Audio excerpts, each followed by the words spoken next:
Sliding window start किया था, ठीक है। अच्छा, हम एक प्रॉब्लम देख रहे थे, if I am not mistaken, हम लोग देख रहे थे आपका वो मैक्सिमम सम सब एरे वाला प्रॉब्लम।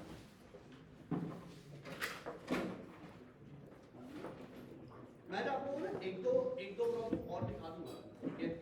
अब देखिए, क्लास में सारे प्रॉब्लम्स करना देखो फिजिकली पॉसिबल ही नहीं है, ठीक है। आपको मैं बहुत रिकमेंड करूंगा कि जो प्रॉब्लम्स मैं आप लोगों को क्लास में दिखाऊंगा ना, आज मैं आप लोगों को एक दो एग्जांपल दिखाऊंगा। एक प्रॉब्लम तो जस्ट अभी इसी के थोड़ी देर बाद हम लोग थोड़ा स्टार्ट करेंगे। एज डिस्कस मैं आप लोगों के साथ एक डॉक शेयर करूंगा, ठीक है। उसमें एरेज के क्वेश्चन है। आप लोग क्या होली से वापस आओगे ना, we will give you a little buffer time, ठीक है। आप लोग साथ साथ प्रैक्टिस करते रहना। मैं आपको स्लाइडिंग विंडो के कुछ प्रॉब्लम्स दूंगा, कुछ बेसिक सर्चिंग के क्वेश्चंस है उसमें, और थोड़े बेसिक मैथ्स के प्रॉब्लम्स है उसमें। बेसिक मैथ्स यूजिंग एरेज वाला सेक्शन है उसमें, वो प्रॉब्लम्स होंगे। एंड आई विल रेकमेंड कि आप ये जो होली वाला जो टाइम होगा, even if you are spending that, I will highly recommend you spend it with your family, not a problem. But point is that you also need to find out a little time for your own self also, ठीक है। आप थोड़ा सा time निकाल के अपना recursion वाला section जो है ना रिवाइज कर लेना थोड़ा सा। रीजन बीइंग, जैसे ही आप लोग वापस आओगे ना, मैं आप लोगों के साथ रिकर्जन और डीपी थोड़ा स्टार्ट कर दूंगा before we will be moving around with link list and stuff. Because link list की बहुत सारे क्वेश्चंस ऐसे हैं जो रिकर्सिव है, और आपका पूरा ट्रीज ही पूरा रिकर्जन पे बेस्ड है, ट्रीज भी और आधा ग्राफ भी, ठीक है। तो रिकर्जन थोड़ा सा रिवाइज करिएगा, because the moment you will be back मैं आपको थोड़ा रिकर्जन का आइडिया दूंगा, रिकर्जन के कुछ प्रॉब्लम्स देखेंगे, डीपी देखते हैं, थोड़ा सा मैं इंट्रो दे दूंगा आपको डीपी का, बट करेंगे डीपी के रिलेटेड क्वेश्चंस भी करेंगे। एनीवेज, कमिंग बैक, अपना डॉक थोड़ा सा कंप्लीट करके आइएगा, बिकॉज उसमें ना आई बिलीव 13 to 14 क्वेश्चंस हैं, जिसमें से 80% ऑफ द क्वेश्चंस बहुत प्लेन स्ट्रेट फॉरवर्ड है, उसमें ऑप्टिमाइजेशन वाले अप्रोचेस हैं। मोस्ट ऑफ द क्वेश्चंस आपको लीड कोड पे भी मिल जाएंगे, मैं लिंक शेयर नहीं करूंगा, आप एक बार खुद सर्च कर लेना, आज ज्यादा क्वेश्चंस आपको लीड कोड पे एज इट इज मिल जाएंगे। अगर वो लीड कोड पे हुए तो लीड कोड पे ही बैठ के सॉल्व करिएगा। अनदर थिंग, उसमें दो प्रॉब्लम्स ऐसे हैं जिसमें आपको थोड़ा सा ज्यादा सोचना पड़ेगा, विच इज एब्सोल्युटली फाइन। आपको अगर लगेगा कि वो क्लास में डिस्कस करना है, वो क्लास में भी डिस्कस कर लेंगे। अगर आप लोग आज का जो एक सेशन आपका और भी कंडक्ट करेंगे, बात सोच रहा हूँ अभी, मोस्ट प्रॉब्ली आपका शायद कल के दिन में भी एक सेशन देखते हैं क्या होगा, बट बैच आपको थोड़ा मेजॉरिटी आज का काम थोड़ा इंपॉर्टेंट हुआ, ठीक है। थोड़ा ध्यान से देखिए, एंड आई एम 120% श्योर बहुत सारे बच्चे कंफ्यूज हो जाएंगे, तो थोड़ा ध्यान से देखिएगा।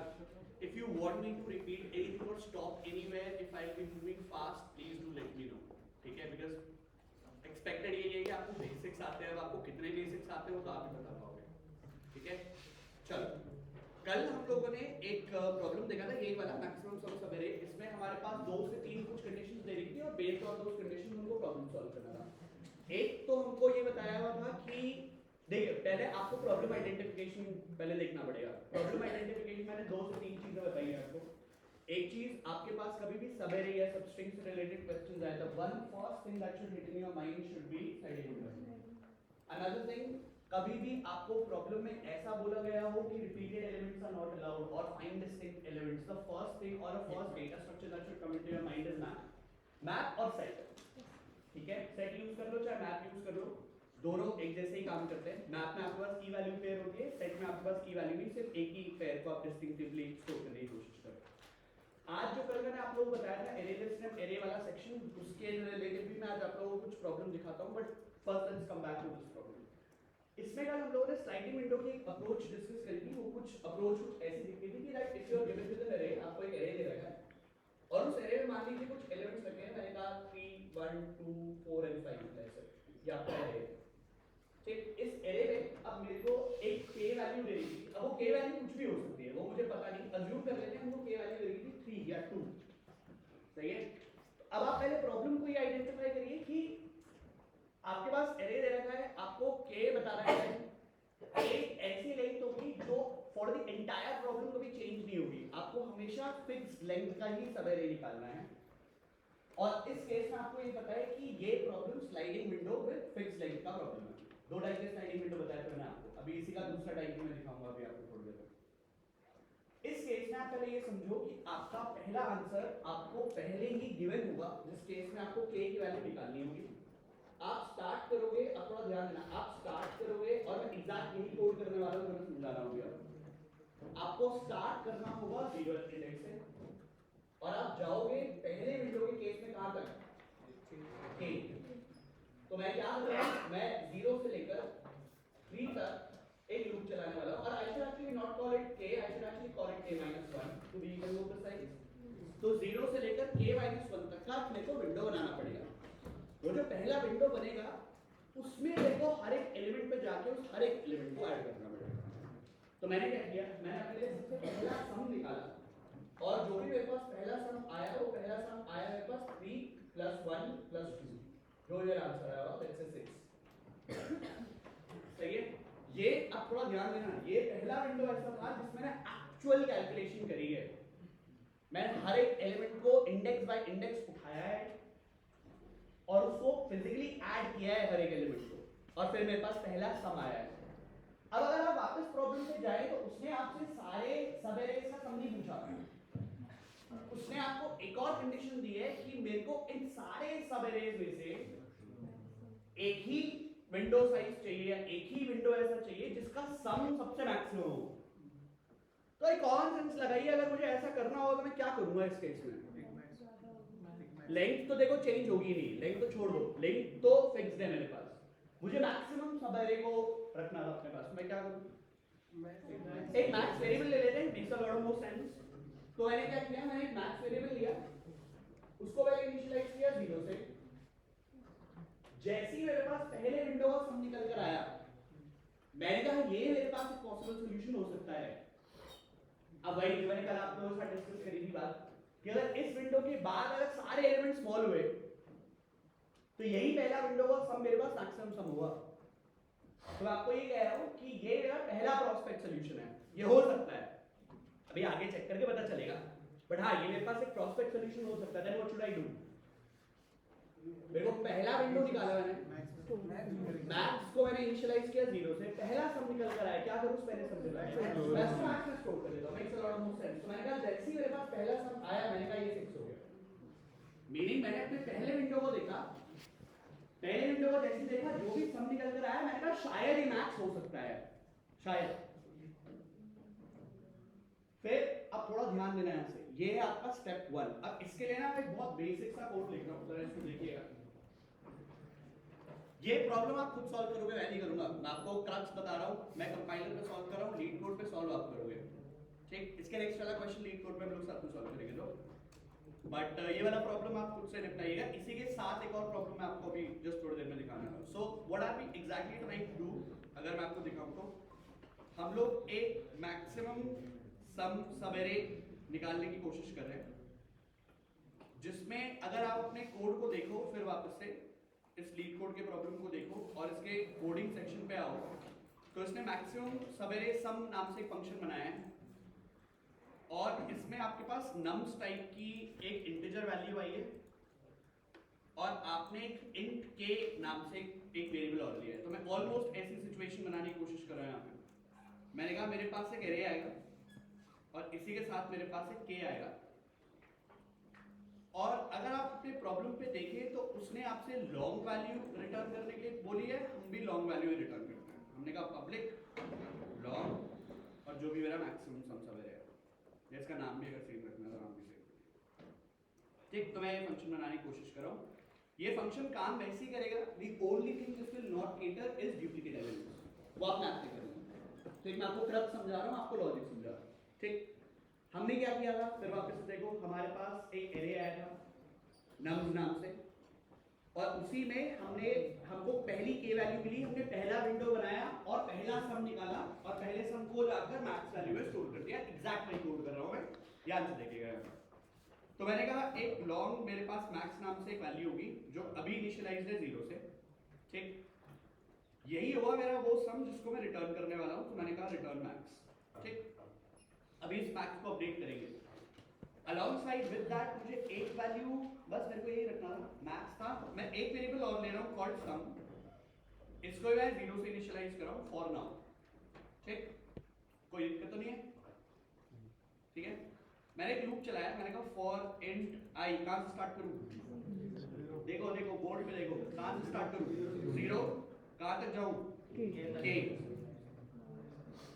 अब -1 तो मैं तब लिखता अगर मैं यहाँ पे ऐसे लिख रहा होता इक्वल्स टू k -1, सही है ना? तो मैंने इसको लिखा है लेस देन k, ठीक।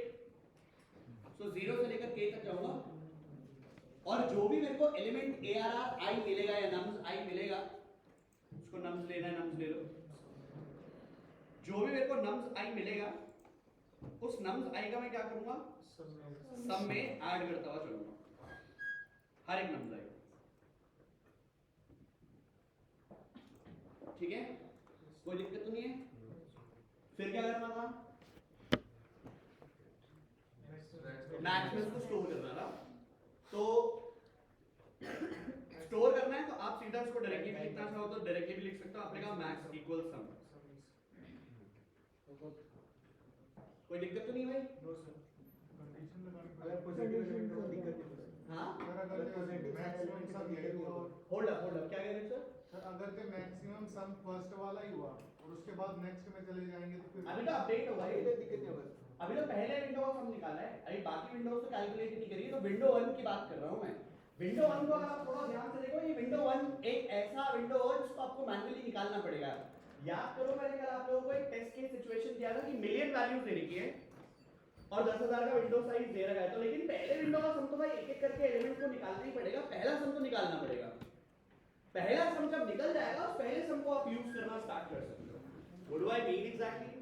All I mean is कि अगर मैं स्टार्ट देखूं, स्टार्ट में अगर मैंने विंडो 1 बनाया है तो ये जो विंडो 1 है, इस विंडो 1 का अगर मैं साइज देखूं तो 0 से लेकर k - 1 तक जाता है। विंडो 2 को अगर मैं देखूं तो वो कहां से कहां तक जाएगा, 0 से लेकर और लेट्स जस्ट कीप ऐसे इंडेक्स वैल्यूज ले लेते हैं, इतना हम परेशान हो रहे हैं। तो हमने इसको लिया 0 से लेकर 2 तक और फिर अब मैं क्या बनाऊंगा, अब ये बनेगा 1 से लेकर 3 तक जो मेरा नेक्स्ट विंडो साइज होगा, सही है ना? करेक्ट है? अब इसको भी अगर आपको बाइफरकेट करके लिखना है तो जैसे मैंने कल आपको दिखाया था वैसे लिख सकते हो, 0 1 एंड 2 और यहां पे आएगा 1 2 एंड 3। फिर हम लोगों ने वही बात करी थी, कुछ चीजें कॉमन है, फिर इसमें से कुछ एलिमेंट निकालना पड़ेगा, कुछ एलिमेंट्स को इंक्लूड करना पड़ेगा, ठीक? ये विंडो साइज निकलेगा कैसे, ये विंडो साइज निकलेगा जो आपने सम बनाया। अब देखिए मैं एक चीज अगर आपने नोटिस करी होगी, मैंने अपने कोड में दो अलग-अलग वेरिएबल्स ले रखे हैं, एक ले रखा है सम, एक ले रखा है मैक्स। मैक्स वो काउंटर है जो आपके पास मैक्सिमम सम सब अरेज स्टोर करके चलता है और सम वो वैल्यू है जो आपकी last updated value of some रही होगी। तो पहले आपका सम 6 था, उसी 6 को आपने उठाया, ठीक? उस 6 में से आपने माइनस किया, थोड़ा ध्यान से देखना, आपने माइनस किया है 0 which is 3 और ऐड किया है 4 if I am not mistaken। अब जो भी काम कर रहे हो उसको 2 मिनट के लिए छोड़ देना बिकॉज़ ये थोड़ा इंपॉर्टेंट है, ठीक है? अब मुझे एक बात बताओ, अगर मैं इसको देखूं तो मैं इसको लिख सकता हूं ARR 0,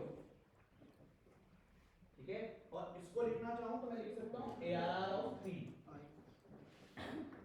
सही है? अब अगर मैं थोड़ा ध्यान से देखूं तो मेरे पास वेरिएबल्स क्या दे रखे हैं, मेरे को दिया है एक नंबर है, मुझे दिया है एक a और मुझे पता है n। तो हमने कोड में थोड़ी सी चीजें चेंज कर रहा हूं, उसको भी देख लो। मैं जैसे ही अंदर आया सबसे पहले तो मैंने अपने लिए n निकाल लिया, मैंने कहा nums डॉट लेंथ के इक्वल होगा ये, तो मेरे पास n है, nums है और k है, ठीक है? Can I find a relation between a given value I? अब देखो थोड़ा इसको ना इस तरीके से लेके चलो। आप अगर अपने पहले लूप को देखो, ध्यान से देखना, ध्यान से सुनना इसको मैं क्या समझा रहा हूं। अगर आप अपने पहले लूप को देखो तो आपका पहला लूप कहां से कहां तक चलता है, 0 to k। मतलब अगर मैं इंडेक्स के बेसिस पे देखूं तो मैं 0 1 और 2 को कैटर कर चुका हूं, ये वैल्यू में कैटर कर चुका हूं। कितनी वैल्यूज बची हैं? अरे भाई इस एग्जांपल की टर्म्स में मतलब जेनेरिक वैल्यू पूछ रहा हूं मैं, 0 से लेकर k तक कर चुका हूं, अब बचा क्या है? n-1। और मैं अगर रेंज के बारे में बात करूं तो ये सेक्शन कितना बचा, मैं इतने सेक्शन, ये 3 तो हम उठा चुके A to N। ये बात समझ में आती है क्या कह रहा हूँ मैं? अब ध्यान देना जरा यहाँ पे, मैं नीचे आया, मैंने एक लूप बनाया, मैंने कहा फॉर int I, आपने क्या बोला कितनी वैल्यूज बची हैं? K to N। तो मैं एक लूप बना रहा हूँ I equals to K, I less than N, I plus plus। ये वो लूप है जो लूप होता है उन एलिमेंट्स पे जिनको मैंने भी इंटरलिंक किया। आपको पॉइंट समझ आ रहा है? यस इसी का एग्जांपल को दिखा देता हूं आपको। कहने का पॉइंट ये है कि ये वाला situation makes a lot more sense अगर k की वैल्यू 3 होती। अगर k की वैल्यू 2 होती तो आप क्या करते? k की वैल्यू अगर 2 होती तो क्या करते आप? पहले तो मैं 0 और 1 को उठाता और उनको सम करता और मेरे पास सम निकल कर आता 4। ठीक। नेक्स्ट लूप के बारे में अगर मैं बात करूं तो मैंने लूप बनाया था, मैंने कहा for I equals K, I less than N, I plus plus। तो अगर मैं इस I की वैल्यूज को देखूं तो कहां से कहां तक चलेगा? K था 2, 3 और 4। तो मेरे पास कहने का पॉइंट ये है कि मेरे पास अब 4 वैल्यूज बची हुई है। 4 वैल्यूज तो होंगी कौन कौन सी? वो सॉरी 3 वैल्यूज होंगी 2, 4 एंड 5। पॉइंट समझ आ रहा है? भाई कोई कंफ्यूज तो नहीं है? बिकॉज़ इसके बाद चीजें कंफ्यूज हो सकती हैं, फिर कह रहा हूं। आपने एक लूप चलाया 0 टू K, ये एलिमेंट्स को कैटर किया, हर एक एलिमेंट को उठाया, सम किया, मैक्सिमम स्कोर कर दिया। ऑसम। अब एलिमेंट्स कितने बचे हैं? K से लेकर N तक, उसके लिए आपने लूप चला दिया। सही है। अब थोड़ा ध्यान से देखो, फिर वापस आओ। मैंने कहा आपको नम्स दे रखा है, K दे रखा है, इसी एग्जांपल में वापस आते हैं। K की वैल्यू है 3, सही है। N दे रखा है, N की वैल्यू है 5, 5 एलिमेंट मेरे पास। ठीक। और अगर मैं अभी करंट I को देखूं तो करंट I बनता है 3 और 4। इंडेक्स वैल्यू के बारे में बात कर रहा हूं मैं, एलिमेंट के बारे में। 0 से K तक तो मैं निकाल चुका था, 0 से लेकर 2 तक वैल्यूज ऐड हो चुकी थी। अब जो मेरा नेक्स्ट लूप बना वो 2 से लेकर 4 तक चलेगा। भाई सही है? Yes sir. ठीक है। अब अगर मेरे को इसको जनरलाइज करना हो, इस सिचुएशन को मैं कैसे जनरलाइज कर सकता हूं? आप किसी I पे हो, होल्ड अप, पहले अपना पेन पेपर निकालो, साथ में अपना पेन पेपर रखो, N देखो, K देखो, और मैं कह रहा हूं इसको जनरलाइज करना है। मीनिंग सम में से सेकंड विंडो के लिए मैंने माइनस किया था ARR 0 और ऐड किया था ARR 3। इन इंडेक्स के लिए क्या मैं वैल्यूज को जनरलाइज कर सकता हूं? होल्ड अप पहले अपने पेपर पे करो और उसको जनरलाइज करने की कोशिश करो। I दे रखा है, N दे रखा है, K दे रखा है। आपको उसमें से विंडो 2 के लिए ARR 0 को माइनस करना है और ARR 2 को इंक्लूड करना है, सॉरी ARR 3 को इंक्लूड करना है। विंडो 3 के लिए मैं विंडो 3 के लिए सिचुएशन लिख रहा हूं यहाँ पे। विंडो 3 के लिए आपको सम में से ARR 1 को माइनस करना पड़ेगा और ARR 4 को ऐड करना पड़ेगा।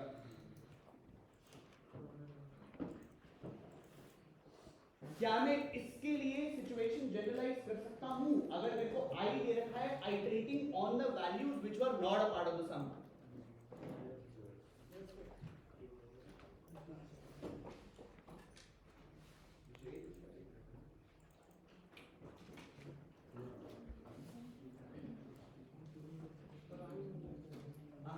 The sum minus array of I minus k plus array of I.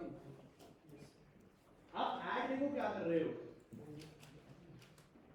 3 और 4 मेरा I तो है भाई। आपने लूप किस पे किया था? जो एलिमेंट्स बचे हुए थे, वो बचे हुए एलिमेंट्स एक एक करके विंडो में इंक्लूड होते रहेंगे। यही तो कर रहे हैं। जब आपने विंडो को स्लाइड किया, अरे भैया सिचुएशन समझ आ रही है? आपका पहला विंडो था 3 1 2, आपने 0 से लेकर K तक एक लूप चलाया, आपने जो भी इस विंडो के अंदर एलिमेंट्स आ रहे थे उनको सम कर दिया। ऑसम। फिर आपने एक लूप चलाया ऑन द रिमेनिंग एलिमेंट्स, और जब ये विंडो पहली बार स्लाइड होगी तो कौन सा एलिमेंट इंकर होगा? 4। तो जब आपने स्लाइड किया तो पहला एलिमेंट वो आया जिस पे आप आइटरेट कर रहे थे, 3 और 4 पे तो आइटरेट कर रहे थे आप। आपने इसको इंक्लूड किया, या मैं इसको जनरलाइज करके बोल सकता हूं, मैंने ARR ऑफ i को इंक्लूड किया। ARR i है, i की वैल्यू लिखो 3 4, और हमने 3 4 को ही ऐड करना है, मैंने इसको जनरलाइज करके लिख दिया ARR i। माइनस क्या करना था? होल्ड अप, अब देखो थोड़ा ध्यान से देखो, i है 3, k है 3, n है 5, और मुझे आंसर चाहिए 1। और पहले तो मेरे को आंसर चाहिए 0। पहले 0 कैसे निकालूं? जब i 3 है, k 3 है, n 5 है, क्या लिखूं यहां पे? i minus k। तो 3 में से 3 को माइनस कर दूंगा तो पहले मेरे पास आंसर आएगा 0। ऑसम।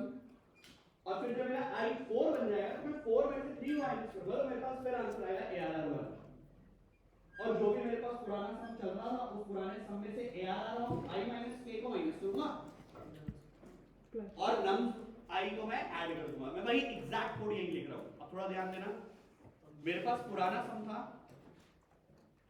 उस पुराने सम में मैंने nums of i minus k को ऐड किया, और इस पूरे सम से मैंने ऐड किया nums ऑफ i को। क्या नहीं है? और ये जो भी मेरे पास सॉल्यूशन बनकर आया उसको मैं कहां स्टोर करूंगा? मैक्स में। क्या ये मैक्स है? ये सम है मेरा। अरे मैक्स निकाला नहीं है मैंने, अभी करेंगे। अब पहले विंडो 2 पे आ जाओ। आपने जब विंडो 2 निकाला, विंडो 1 का सम कितना आया था आपके पास? 6। विंडो 2 जब आपने निकाला तो विंडो 2 का सम कितना आया होगा? 1 2 एंड 4 कितना आया होगा? 7। तो पहले विंडो का सम मिला 6, दूसरे विंडो का सम मिला 7। बेटर कौन सा है? 7। तो मैं क्या करूंगा? मैक्स में अपडेट करूंगा। अब थोड़ा ध्यान देना मैं लिख कैसे रहा हूं इसको। आप चाहो तो कंपैरेटिव ऑपरेटर को यूज कर सकते हो, मैं नहीं कर रहा, मैं जावा में कंफर्टेबल हूं। तो यहाँ पे आपके पास एक फंक्शन आता है कॉल्ड mat.max। इस मैक्स में आपने सम को पास किया और पुरानी वैल्यू ऑफ मैक्स को पास किया। जो भी इन दोनों में से ग्रेटर आया आपने उसको कहां स्टोर कर दिया? और लास्ट में जाके मैक्स को रिटर्न कर दिया। सर वो सब माइनस होगा तो मैंने प्लस लिखा है। num 5 minus 12। अरे ठीक है भाई, तुम समझ गए ना, तुमको समझना है। Take a minute, look at the code and figure out आपने एग्जैक्टली किया क्या है। पहले लूप को अगर आप देखो तो पहले लूप में आपने 0 to k वैल्यूज उठाई, हर एक एलिमेंट पे गए, हर एक एलिमेंट को पिक किया, उसको ऐड किया और सब में स्टोर कर दिया। ठीक है, मैक्स वैल्यू ली, मैंने कहा पहला विंडो है, प्रोस्पेक्ट सॉल्यूशन हो सकता है, मैं उसको मैक्स में जाके स्टोर कर दिया। फिर मैंने k से लेकर n तक एक लूप चलाया for all the elements which are not the part of the sum. एक एक एलिमेंट को उठाया, उस nums i को अपने विंडो में ऐड करता रहा और पीछे के जो एलिमेंट्स निकल रहे थे उनको मैं सबट्रैक्ट करता हुआ चला। उसके लिए मैंने एक कॉन्क्रीट सॉल्यूशन बनाया। मैंने कहा nums of i minus k values remove हो रही है और ऐड हो रही है nums ऑफ i वैल्यूज, और जो भी मेरे पास आया उसको मैंने सम में स्टोर किया। नए सम को और पुराने मैक्स वैल्यू को कंपेयर किया, जो भी ग्रेटर आया उसको अपने मैक्स में स्टोर करके रिटर्न कर दिया।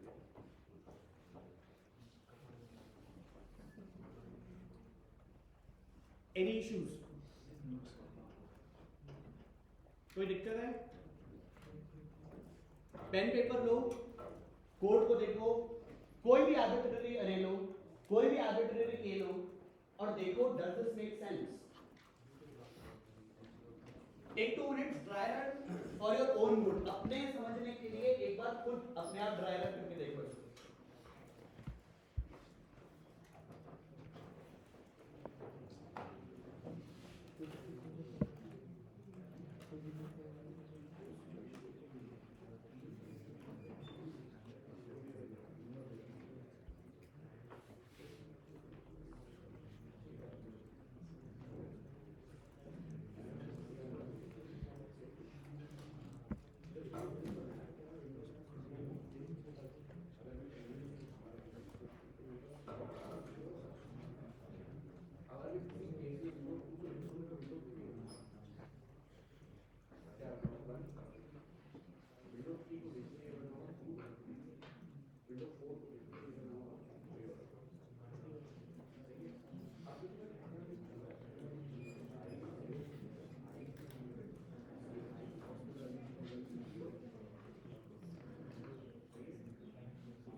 भाई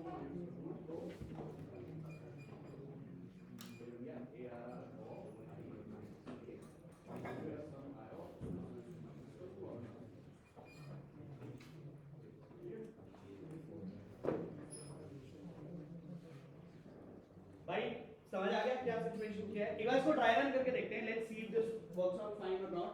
इस केस में मेरे पास मैक्सिमम सम कितना आना चाहिए था वैसे? If I am not mistaken 2 4 5 है ना? 5 4 9 9 2 11. इसमें आपके पास मैक्सिमम सम आया हुआ if I am not mistaken 11. 11 ही आया ना? अरे भाई क्या हो गया, तुम लॉस्ट हो गए हो क्या? Yes sir. अबे भाई कितने लोगों जेन्युइनली कोड समझ में आया हम लोगों ने क्या किया है कोड? ठीक है, इसको एक बार ड्राई रन करके देखते हैं. ड्राई रन करने से पहले हम लोग इसको आइटरेट करते हैं. हमने कहा इसको मैं स्टैटिक बना रहा हूं.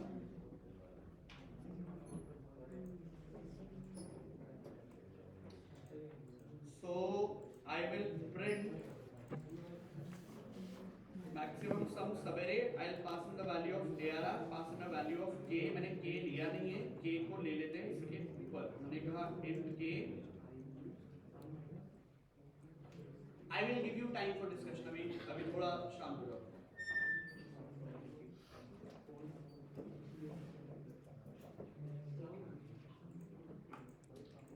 So एक बार इसको भाई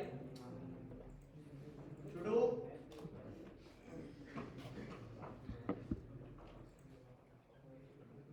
इसको एक बार रन करके देखते हैं. ठीक है, if this works out fine or not. हमने 5 साइज का एक एरे लिया था. एलिमेंट्स क्या थे हमारे? 4 2 3 1 4 2 3 1 2 3 1 2 4 5 3 2 3 1 2 4 5 4 5 ये है ना? Yes sir. और k की वैल्यू क्या ली थी हम लोगों ने? 3 if I am not mistaken. और मैक्सिमम सम हमारे पास कितना आया था? 11. ठीक है, अब थोड़ा ध्यान से देखें. यहाँ पे इस फंक्शन को अगर आप देखो और इस फंक्शन का अगर मैं आपसे रन टाइम पूछूं, इसका रन टाइम क्या होगा?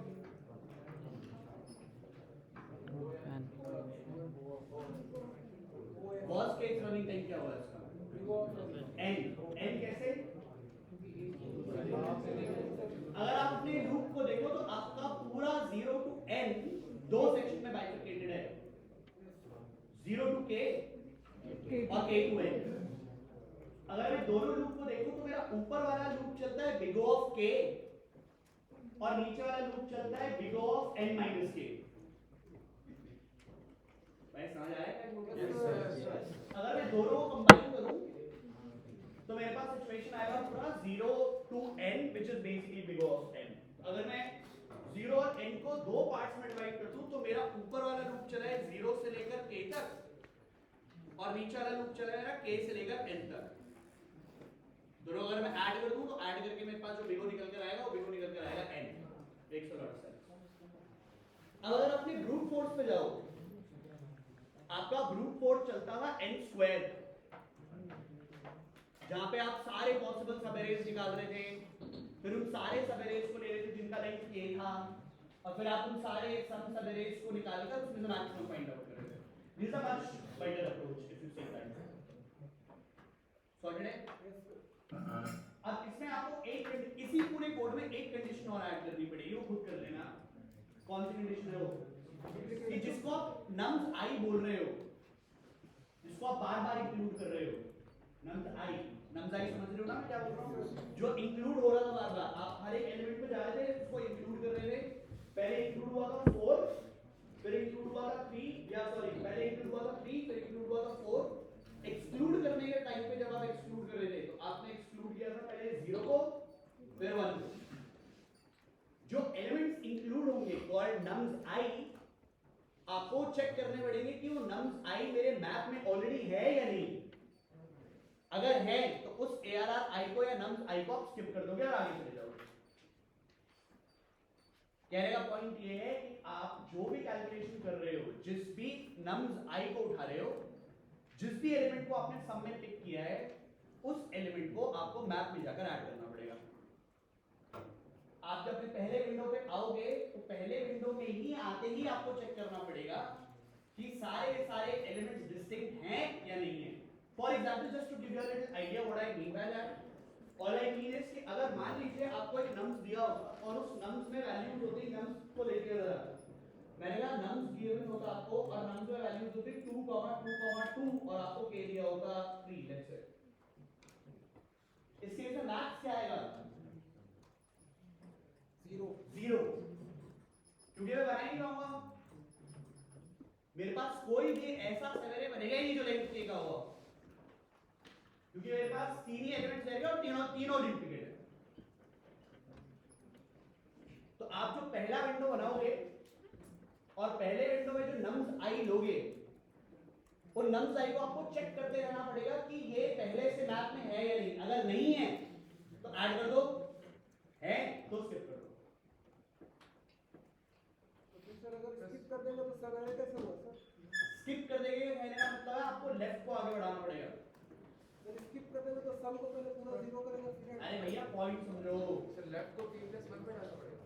अरे भाई पॉइंट समझो, मैं ये समझा रहा हूँ। आपने एक लूप बनाया फॉर इंस्टेंस, आपने कहा i 0 से स्टार्ट किया, i को n तक ले गए, i ++ हुआ, i आपने पूरा इटरेट किया, सॉर्टेड है, ठीक।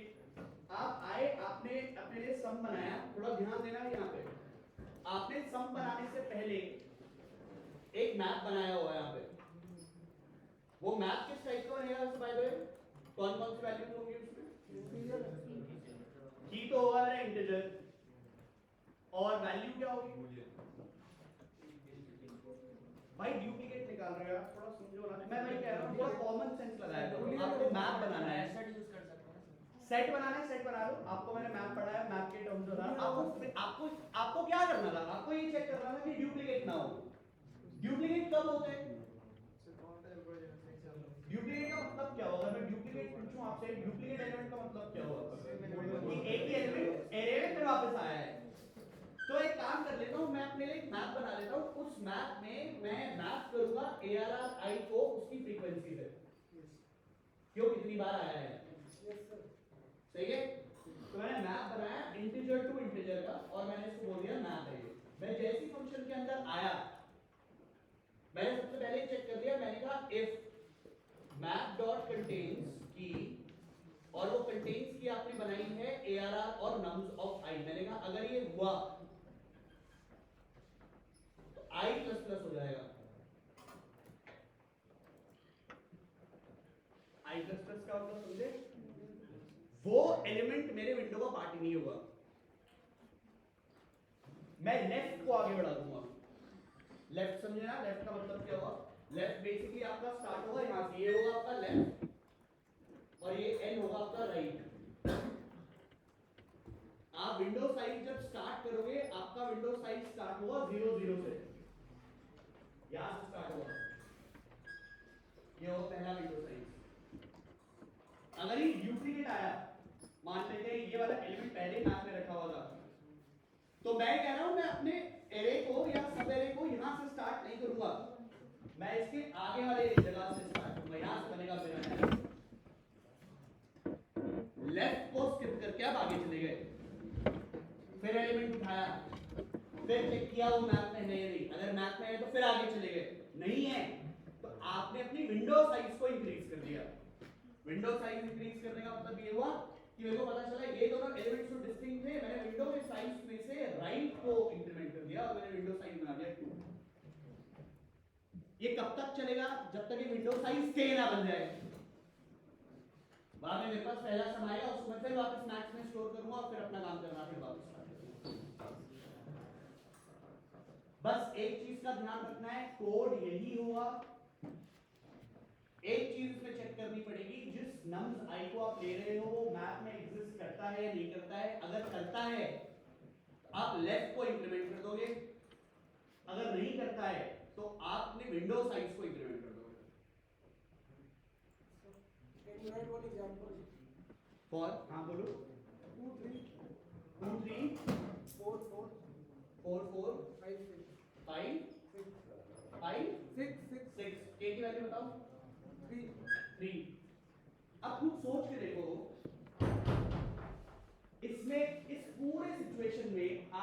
पास कोई भी ऐसा k निकल कर आएगा जो डुप्लीकेट एलिमेंट्स के साथ ना हो? आपके पास दो सिचुएशन आएंगी ऐसी, कौन कौन सी? अब देखो, अगर आपने ये उठाया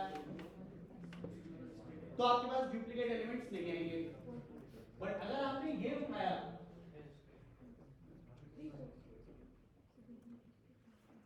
इस वाले केस में आपके पास डुप्लीकेट एलिमेंट्स आएंगे।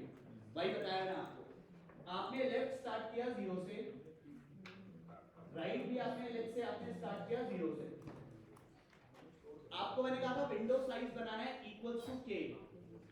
आपने यहां से स्टार्ट किया, आपका विंडो साइज 0 0 था, अभी 0 0 मतलब ये विंडो साइज था आपका।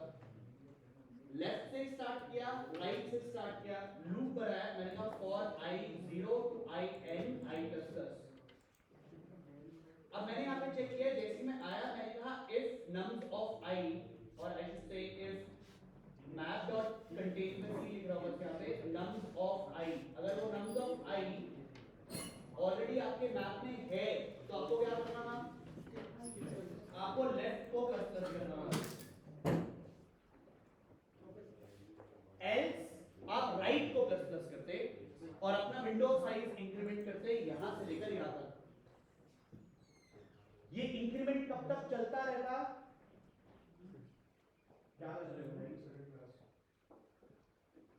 समझ कुछ आएगा कि बैठ रहा और मैं नहीं हो अगर आप यहाँ पे देखो, आपको लेफ्ट और राइट वाला गेम खेलना पड़ेगा, विंडो साइज को बढ़ाते रहना पड़ेगा। मैं सिर्फ कह रहा हूँ कोड यही रहेगा, चेंज बस इतनी सी चीज होगी कि आपको ये चेक करते रहना है जिस ए नम्स आई को मैं आइटरेट कर रहा हूँ वो नम्स आई पहले से मैप में है या नहीं है। आपको मैं स्लाइडिंग विंडो का कोड दिखा चुका हूँ। इट्स कंप्लीटली फाइन अगर आपसे ये वाला लीड कोड का प्रॉब्लम ना हो पाए। मेरा पर्पस आपसे कोड लिखवाने का नहीं है, मेरा पर्पस आपसे लॉजिक बिल्डिंग का है। आपको स्लाइडिंग विंडो समझ में आया, आपको मैप चलाना आता है, the only thing that you're supposed to do is build a logic। आप इस पे खुद टाइम स्पेंड करो, don't go on generative AI, गलत कोड लिखो, that is fine, ठीक है? नहीं होगा, बहुत दिमाग लगा लिया, लॉजिक नहीं बन रहा है, we'll come back and we'll solve it out। Does that sound cool? ठीक है? अप्रोच खुद करना पड़ेगा भाई आपको, मैंने इसीलिए बोला आपको खुद लॉजिक बनाना पड़ेगा, खुद कोड लिखना पड़ेगा। I will explain you everything, but point is कि आपको at the end of the day code आपको लिखना है। पीछे लड़के आपने सर हैश मैप में जो कंटेंट में से चेक किया कि डुप्लीकेट आ रहा है कि नहीं, बट इससे बेटर हम सेट को नहीं करेंगे ऑटोमेटिक। अरे भाई बोला तो अभी मैप यूज कर रहा है, मैप यूज करो, सेट यूज कर रहा है, सेट यूज करो, मुझे कोई दिक्कत नहीं है। पॉइंट इज डुप्लीकेट एलिमेंट नहीं आने चाहिए। अगर आप C+, मैंने कल भी बताया, अगर आप C++ वाले बैकग्राउंड से आ रहे हैं, आप अपने लिए अनऑर्डर्ड सेट उठा लो। अनऑर्डर्ड सेट में भी आपके पास सेम सिचुएशन होता है जैसे मैप होता है, मैप में भी उसमें अनऑर्डर्ड सेट में भी आपके पास डुप्लीकेट एलिमेंट्स नहीं आते। इसमें तो वैसे मुझे ऑर्डर से फर्क नहीं पड़ता, अगर मुझे ऑर्डर से फर्क पड़ रहा होता तो मैं ऑर्डर्ड सेट उठा लेता।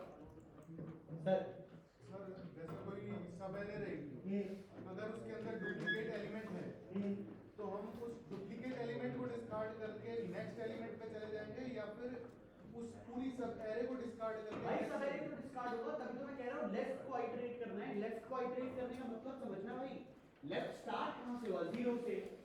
मेरा विंडो स्टार्ट हुआ है 0 से, तो मैं बेसिकली वहां से स्टार्ट नहीं कर रहा हूं ना, मैं लेफ्ट को इंक्रीमेंट कर रहा हूं। लेफ्ट को इंक्रीमेंट करने का मतलब हुआ मेरा विंडो ये बन गया है।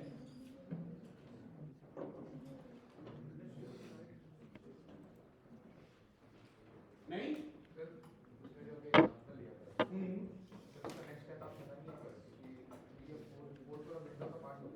हाँ, तो भाई देखो मैं लॉजिक समझना यहाँ पे, पूरे विंडो साइज, तुमने विंडो साइज कैसे स्टार्ट किया? यहाँ से, ठीक है? नम्स आई पे थे, 2 मेरे मैप में पहले से रहा होगा, अरे बोलना रहा होगा 2 मैप में, यस बोल रहा है लड़का, मैप खाली रहा होगा स्टार्टिंग में। वो सब हो गया, मैं बात कर रहा हूँ बस 3 4 बोल रही उसके नेक्स्ट है, उसका नेक्स्ट स्टेप क्या होगा कह रहे हो? ये आपके पास आ गया, अब नेक्स्ट क्या आना चाहिए था? नेक्स्ट 4 आना चाहिए था। मीनिंग अगर मैं विंडो को स्लाइड करता तो मेरा विंडो एक्चुअली में जेन्युइनली 3 4 4 बनना चाहिए।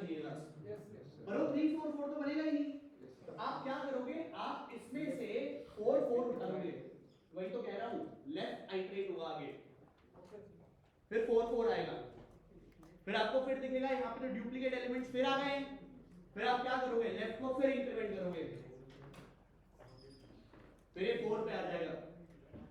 फिर जैसे आप 4 पे आओगे आप अपने लिए फिर विंडो साइज मेंटेन करोगे k के इक्वल, फिर आप k को इंक्रीमेंट कैसे करोगे, अब आप राइट साइड इंक्रीमेंट करोगे रादर देन लेफ्ट साइड, फिर आप 4 5 उठाओगे, फिर आप 4 5 6 उठाओगे, फिर आपको पता चलेगा अरे ये तो k हो गया, फिर आप इसको और पुराने मैथ्स को कंपेयर करोगे, जो भी ग्रेटर आएगा उसको रिटर्न करोगे। सर तो आप while loop से कर रहे हो, राइट को कंपेयर भाई वो फॉर लूप से बना सकता है, और में सर आई भी तो आर्गुमेंट भी है हर बार। अरे तो भाई दो वेरिएबल बनाए, भाई दो वेरिएबल बना रखे हैं वहां पे, लेफ्ट और राइट, लेफ्ट और राइट बेसिकली कुछ नहीं है, विंडो का साइज है।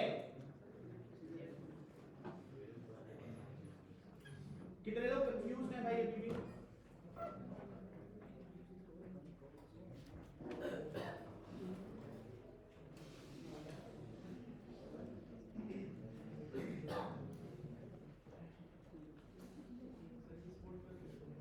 नहीं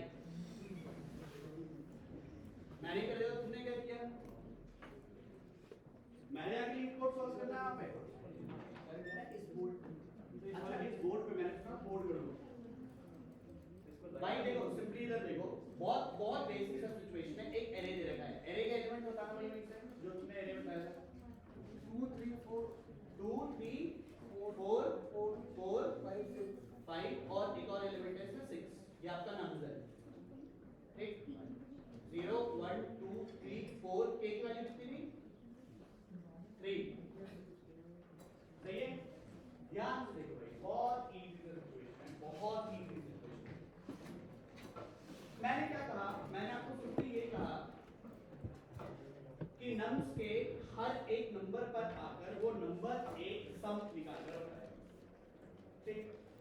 इसको भी अगर आप देखो थोड़ा ध्यान से तो इसमें एक लूप चलता है जो 0 टू n जाता है, लेकिन वो 0 टू n दो सेक्शन में डिवाइड है, 0 to k, k to n, ठीक है, समझ आ गया। मैंने क्या किया, मैंने इन्हीं दोनों लूप्स को एक साथ कंबाइन कर दिया, मैंने एक लूप बनाया, मैंने कहा for I equals to 0, I less than n, I plus plus, meaning हर एक एलिमेंट आइटरेट होता हुआ आएगा, पहले 2 होगा, फिर 3 होगा, फिर 4 होगा, और ऐसे ही चलता रहेगा। मेरा काम क्या था, मेरे को एक k गिवन था, मैंने अपने लिए विंडो के साइज को मेंटेन करने के लिए एक लेफ्ट बना लिया, एक राइट बना लिया, दोनों की दोनों 0 से स्टार्ट होते हैं। लेफ्ट और राइट दोनों 0 का मतलब क्या हुआ, मैं अभी आपको क्या बोला, लेफ्ट और राइट आपको विंडो का साइज डिफाइन कर रहे हैं, लेफ्ट भी 0 पे है, राइट भी 0 पे है, उसको मैं अगर डायग्रामेटिकली देखूं तो क्या ये नहीं है? यस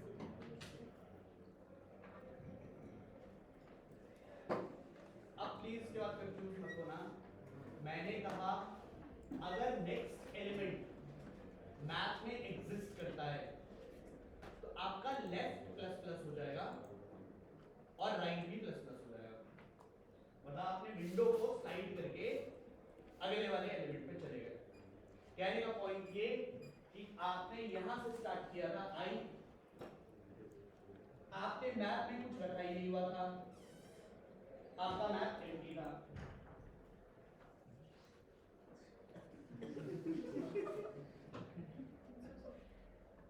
आप कहां से आ रहे हो? अच्छा मुझे लगा आप अभी आए हो। आपका विंडो साइज 0 0 से स्टार्ट हुआ, ठीक, फिर देखो आपका मैथ इनिशियली एम्प्टी था, आपने अभी अपने लिए कोई सम नहीं बनाया, आपका सम अभी भी 0 ही है क्योंकि आपका कोई भी विंडो साइज k पर रीच नहीं हुआ, सम 0 है, मैथ भी 0 है, ठीक है।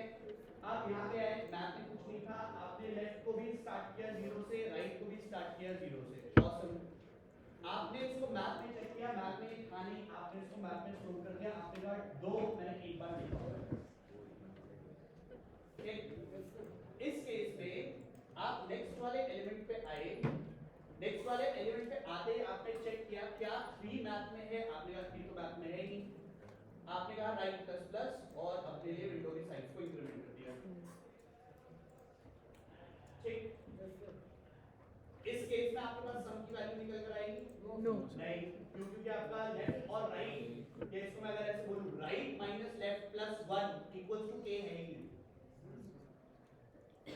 ठीक नहीं है तो मैंने सम भी नहीं निकाला।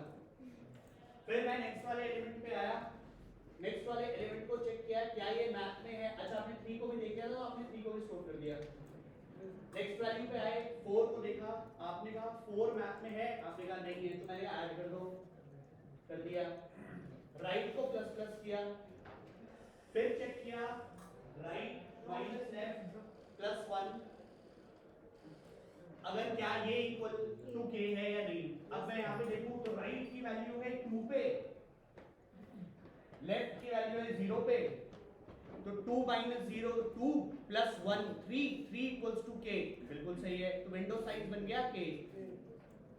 अब निकला मेरा पहला सम, तीनों को डिस्टिंक्ट चेक करता हुआ आया हूं मैं, तो मैंने कहा हाँ बिल्कुल सही है, पहला सम निकला। पहला सम जो भी आपके पास आया उस सम को आपने अपडेट कर दिया। क्या आया सम नेक्स्ट आपका? 7 नहीं 9। अब पहला विंडो सम निकल कर आया तो आपने अपने मैथ्स को भी अपडेट कर लिया होगा।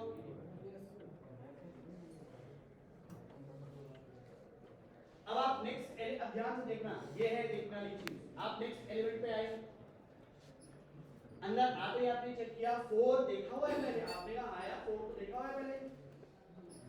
फिर मैंने आपको क्या कहा था, आपने अपने लेफ्ट को इंक्रीमेंट कर दिया और राइट को भी इंक्रीमेंट कर दिया, आपने इसको उठाया इस सेक्शन को। फिर आपने वापस से इस वाले एलिमेंट को चेक किया, होल्ड अप, आपको तो k मेंटेन करना था ना सर, मैथ में 2 लिखेंगे ना सर, 4 का फ्रीक्वेंसी 2 हो गया। हाँ, तो ये तो फ्रीक्वेंसी ऑब्वियसली 2 ही हो जाएगी। देखना है, अपडेट करना है, कर लो वैसे। वापस फिर वापस आओगे तो 4 वैसे भी आपको दिख ही जाएगा, उसमें कोई इशू नहीं है। नहीं भी अपडेट करोगे तब भी चल जाएगा। हाँ, बस फिर इसके बाद आपने ये वाला सेक्शन उठाया, इस वाले सेक्शन में भी 4, फिर आपने वापस से देखा हुआ था, फिर वापस से अपडेट हुआ, आपने इन दोनों को फिर अपडेट कर दिया। आपके पास जो नेक्स्ट विंडो बनेगी वो नेक्स्ट विंडो बनेगी।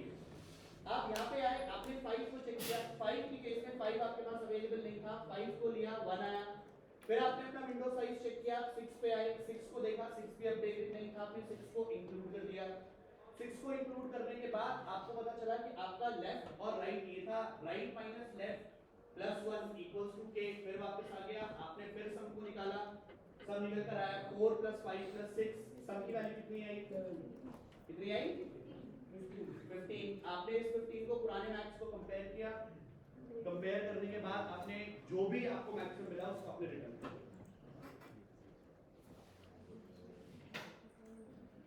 सिचुएशन वही है, आइटरेट करने का तरीका बदल गया। यहाँ पे उसने आपसे डुप्लीकेट एलिमेंट पूछे, आपने जिस जिस एलिमेंट को देखते रहते हो उस एलिमेंट को आपको मैप में स्टोर करते हुए चलना है।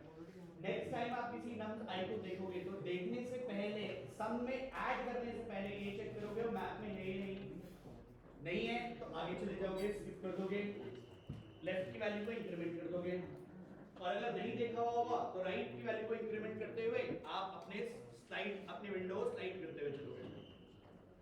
सिंपल। आप इसको अप्रोच करिएगा, खुद लॉजिक बनाइएगा, बैठिएगा, आपको बिल्कुल समझ में आएगा क्या करना है। अगर आपको ये वाला ग्रुप समझ में आया मैंने आपको दिखाया है सो एलिमेंट रिमूव भी तो करना पड़ेगा ना, जो ऑलरेडी उसमें आ गया है अंदर। क्या करना पड़ेगा?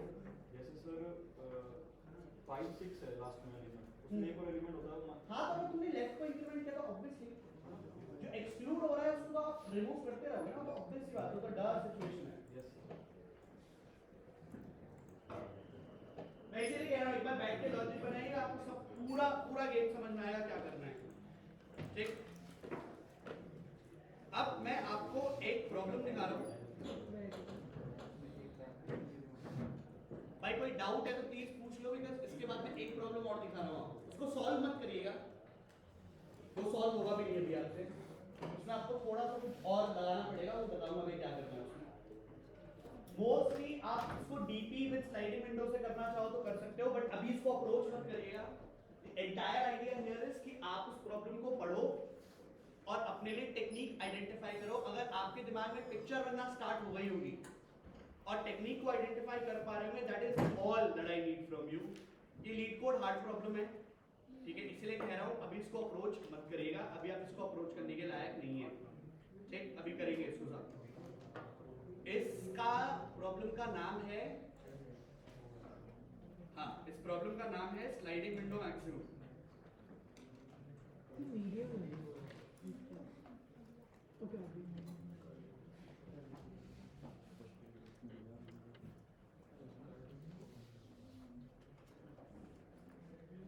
इस प्रॉब्लम को पढ़िए जरा,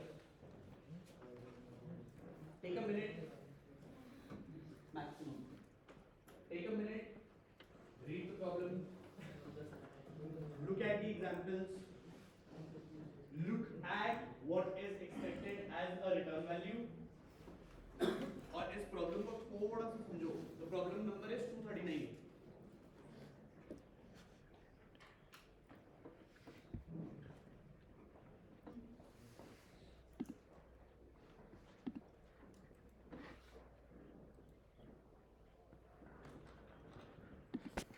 Just read the problem, look at the examples, and figure out कि आपके दिमाग में टेक्निक आ रही है या नहीं आ रही है। अभी जितना इजी ये प्रॉब्लम दिखता है वो इतना इजी है नहीं, तो बहुत चीजें करनी है आपको। प्रॉब्लम देखो आप,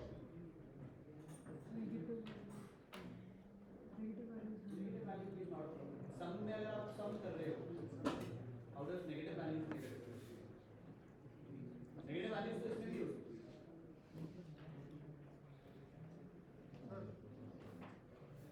सर इसमें ऐसा होगा ना कि जैसे लास्ट टाइम हम सम स्टोर कर रहे थे इनके अंदर एक वेरिएबल के अंदर, इसमें एक एरे की एरे स्टोर कर लेंगे सम के साथ में, उसको कंपेयर करते चलेंगे, अपडेट करते चलेंगे।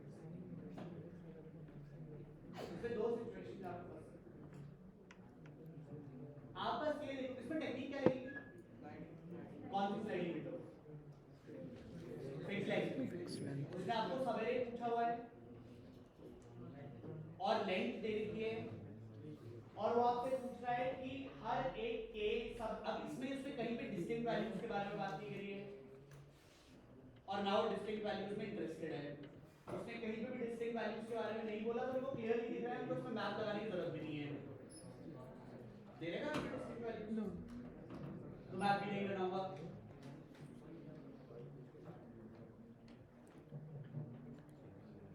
छोटे कहते हैं ना सब इसको बोला ना, जब मैंने अभी लीड कोड नहीं होगा वो सॉल्व। मेरा आपको ये प्रॉब्लम दिखाने का सेंस ये नहीं था कि इसको बैठ के कोड करो, वो अभी होगा भी नहीं, कोड करते रहना, वो आपको टीएलई देता रहेगा। टीएलई पता है क्या होता है, टाइम इंसीडेंट, वो आपको उस रनिंग टाइम पे बोलेगा ही, उसमें भी डीपी लगानी है, वो एक्चुअल प्रॉब्लम डीपी का है, ठीक है। मेरा पूरा सेंस आपके पास ये था कि आपको प्रॉब्लम देख के टेक्निक समझना है कि करना क्या है। आपको एक विंडो दे रहा था, विंडो साइज के लेना था, उसमें मैक्सिमम निकालना था, विंडो स्लाइड करना था, फिर विंडो स्लाइड करके फिर मैक्सिमम एलिमेंट निकालना था, एरे में स्टोर करना था, फिर आगे बढ़ना था, मैक्सिमम एलिमेंट निकालना था, एरे में स्टोर करना था। जैसे ही आपके पास एरे खत्म हो जाएगा, आपने जो भी एरे बिल्ड किया होगा वो आप रिटर्न कर दोगे। अब ये प्रॉब्लम मैंने आपको क्यों दिखाया, एक तो ये कि आप टेक्निक को आइडेंटिफाई करो, दूसरा ये तुमसे पूछता हूं, चलो अब मुझे ये बताओ, जो तुम्हारा सॉल्यूशन एरे बनेगा उसका साइज क्या होगा?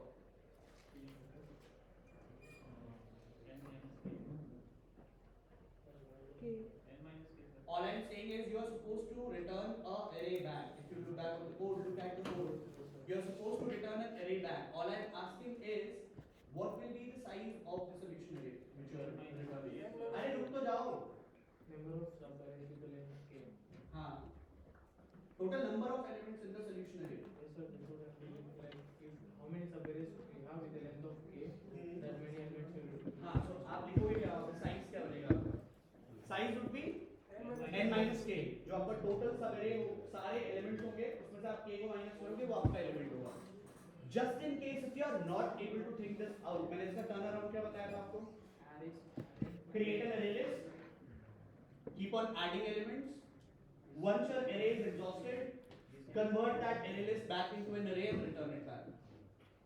Or n minus k plus 1 not size. वही कह रहा हूँ।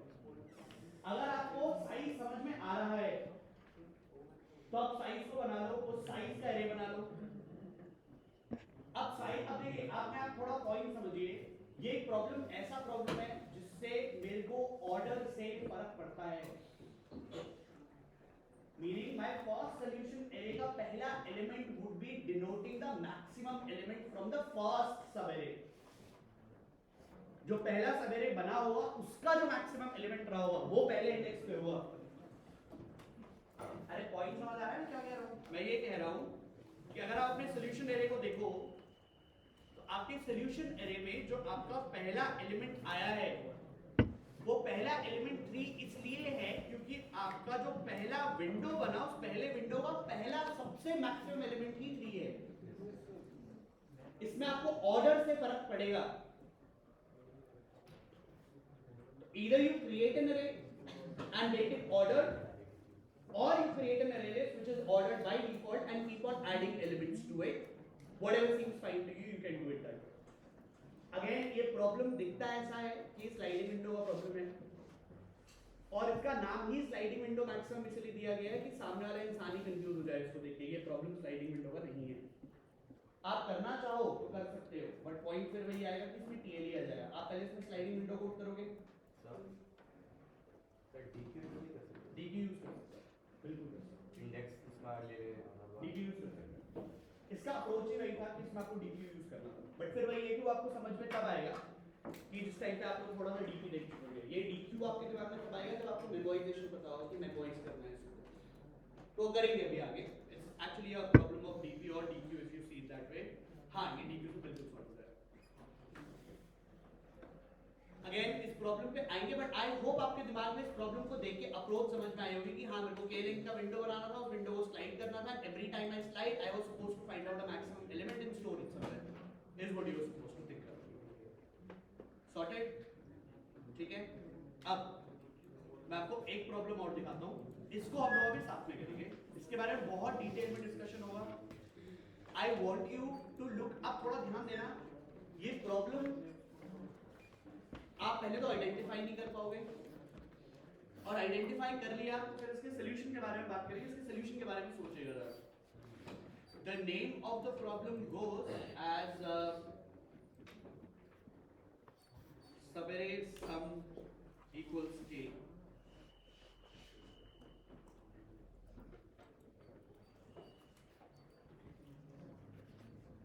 इस प्रॉब्लम को देखिए जरा। Just read the problem first. Again, a problem of array. Something else being asked, but look at the problem first.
How will be done reading the problem?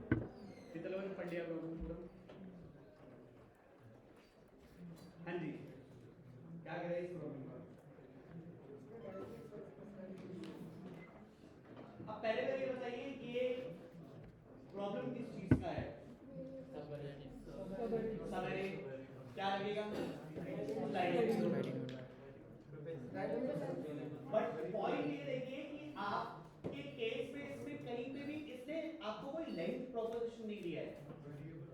Variable तो आपको क्लियरली समझ में आ गया होगा कि वेरिएबल लेंथ का problem है, ठीक है। अब अगर आप प्रॉब्लम को देखें तो वो आपसे प्रॉब्लम में ये बोल रहा है कि मुझे कोई भी एक ऐसा सवेरे निकाल कर दो जिसका सम के इक्वल होता हो। अब मुझे उस सवेरे से फर्क नहीं पड़ता, टू बी वेरी ऑनेस्ट, मुझे सवेरे से फर्क नहीं पड़ता, मुझे उसके सम से फर्क पड़ता है। वो सवेरे एक लेंथ का भी हो सकता है, 2 लेंथ का भी हो सकता है, 3 लेंथ का भी हो सकता है, 5 लेंथ का भी हो सकता है, आई डोंट नो। ठीक, क्या करूं? सर बीच में जीरोस आ सकते हैं, बिल्कुल आ सकते हैं, तो उसको ऐड करेंगे ऑब्वियसली। और पूरा देखिए उसने आपको क्या बोला है, उसने आपको ये बोला है मुझे सवेरे से फर्क नहीं पड़ता, मुझे उसके काउंट से फर्क पड़ता है, मुझे काउंट कर। अब फॉर एग्जांपल जैसे मैम ने कहा कि फॉर इंस्टेंस मेरे पास एक एरे आया था, उस एरे में मैंने कहा 5 1 2 0, मेरे पास एक एरे दे रहा और था, एक जीरो ऐड कर दो। सुन तो लो पहले। और आपको मान लेते हैं ऐसे कि आपको k की वैल्यू दे दी थी 1, तो इसमें काउंट क्या आएगा? 2। नहीं समझ आया? Yes sir. k का वैल्यू 8 8 आएगा ना सर, 1 आंसर आएगा। नहीं तो आपके पास 2 सवेरे बनेंगे ना ऐसे, एक सवेरे तो बनेगा ये और एक सब बने एरे बनेगा ये। मैं फिर कह रहा हूं मुझे सवेरे से फर्क नहीं पड़ता, मुझे सवेरे के काउंट से फर्क पड़ता है उससे। फिर मैं इसीलिए कह रहा हूं first read the problem carefully, look at the problem first कि उसने पूछा क्या है आपसे। उसने आपको ये नहीं बोला कि find the subarray which has the length equal और sum equals to k, find the count of all the subarrays who have the sum to be exactly k। आप देखो ना उसने क्या बोला है आपको, उसने बोला given an array integers nums and an integer k return the total number of subarrays whose sum is equals to k। मुझे subarray से फर्क नहीं पड़ता, मुझे count और subarray से फर्क पड़ता है कि कितने ऐसे subarray हैं जिनका sum k के इक्वल है।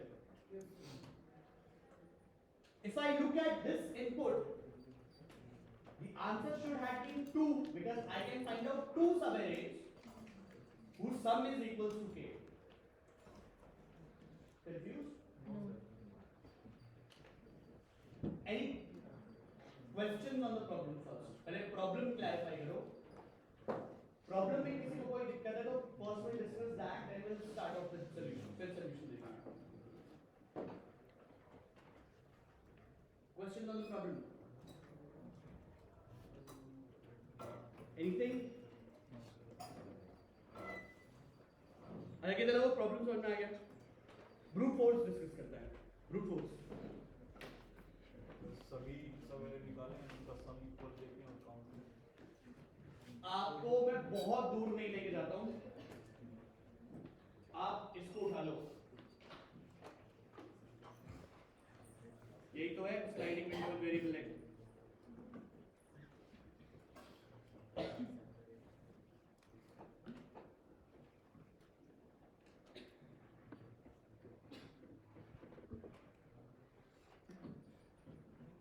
यही तो करने की कोशिश कर रहे थे आप।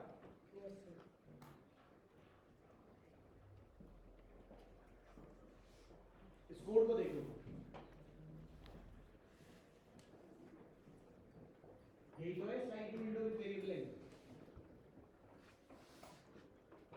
नो, अगर आप आई को देखो and you compare it with the problem that we just saw, your eye is actually working like a left and J is working as a right. No? कितने लोगों को नहीं समझ में आया मैंने क्या बोल रहा अभी?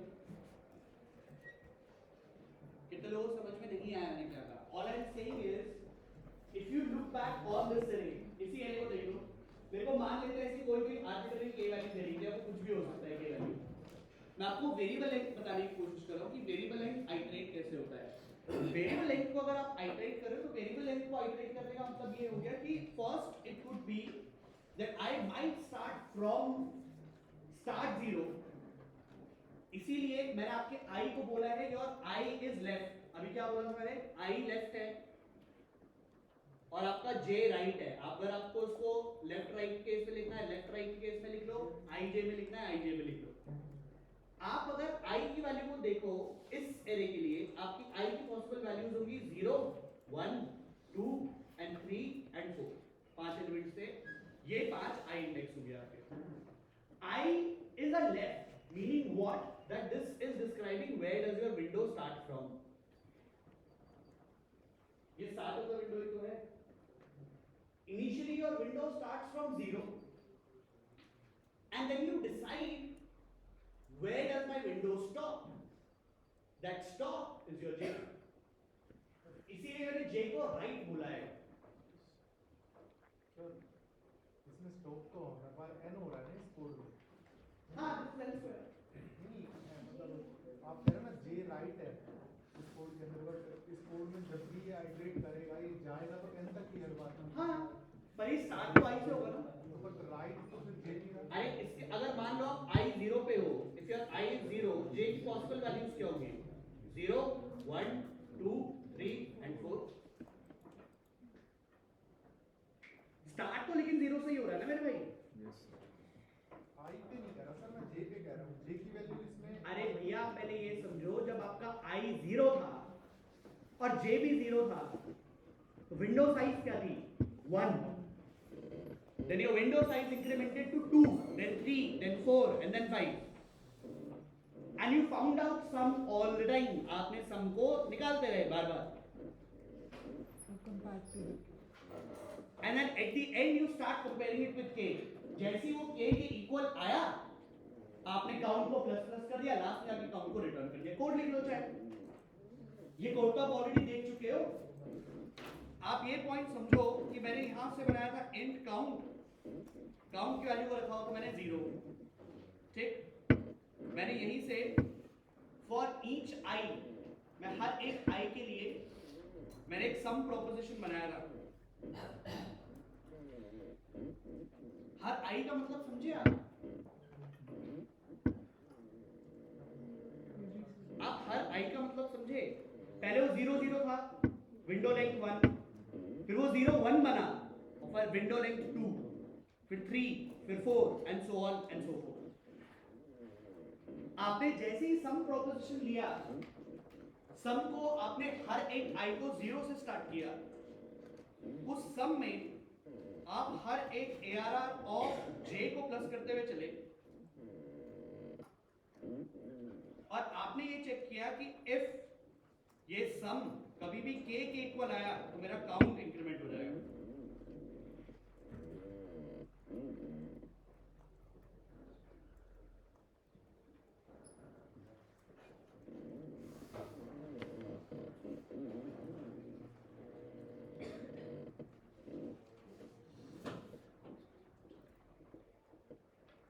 Take a minute, pick out a pen and paper, take an array, try run the code।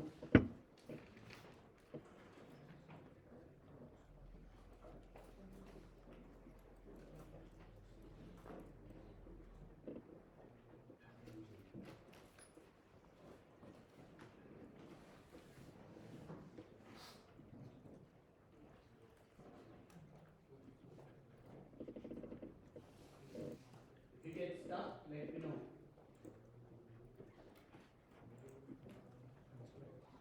अरे कोड ये नहीं देगा, ये नहीं देगा, क्या नहीं देगा? ये वैल्यू कैसे? नो, मीडियम लेवल प्रॉब्लम है ना।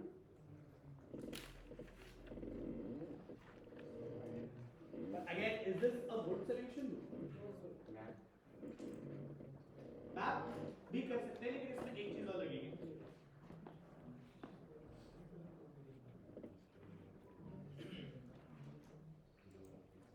आप इसको रन कर लो चाहे तो।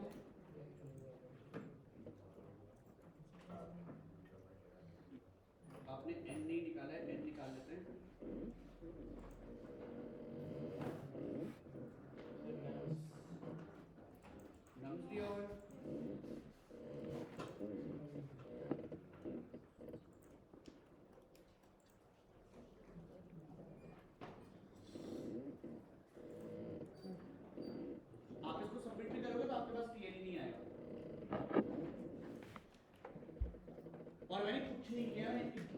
जिट कॉपी पेस्ट किया कंपाइल, ये वही कोड है जो हम लोगों ने कल देखा था जब हम लोग सारे सब एरेज को प्रिंट करते थे।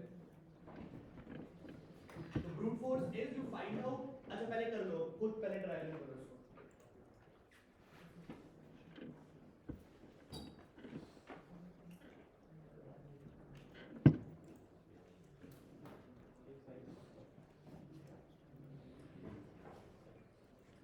भाई कितने लोग ड्राई रन और कोड समझ में आ चुका है? By the way how many fit stay dry running the code? कितने लोग अभी भी ड्राई रनिंग कर रहे हैं? जल्दी करो यार, इतना टाइम थोड़ी लगना चाहिए, दो तो लूप्स हैं।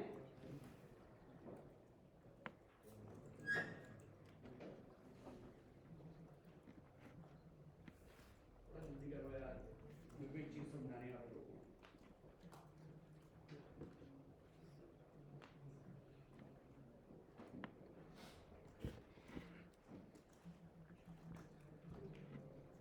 इसको करने के लिए वैसे अगर आप लोगों ने कभी कैडेंस एल्गोरिथम पढ़ी हुई है, तो कैडेंस से भी सॉल्व कर सकते हो।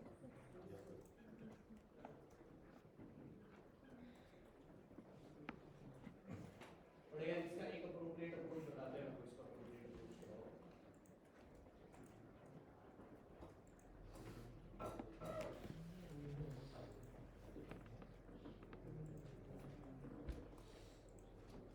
भाई ड्राई रन कर रहे हैं साथ में?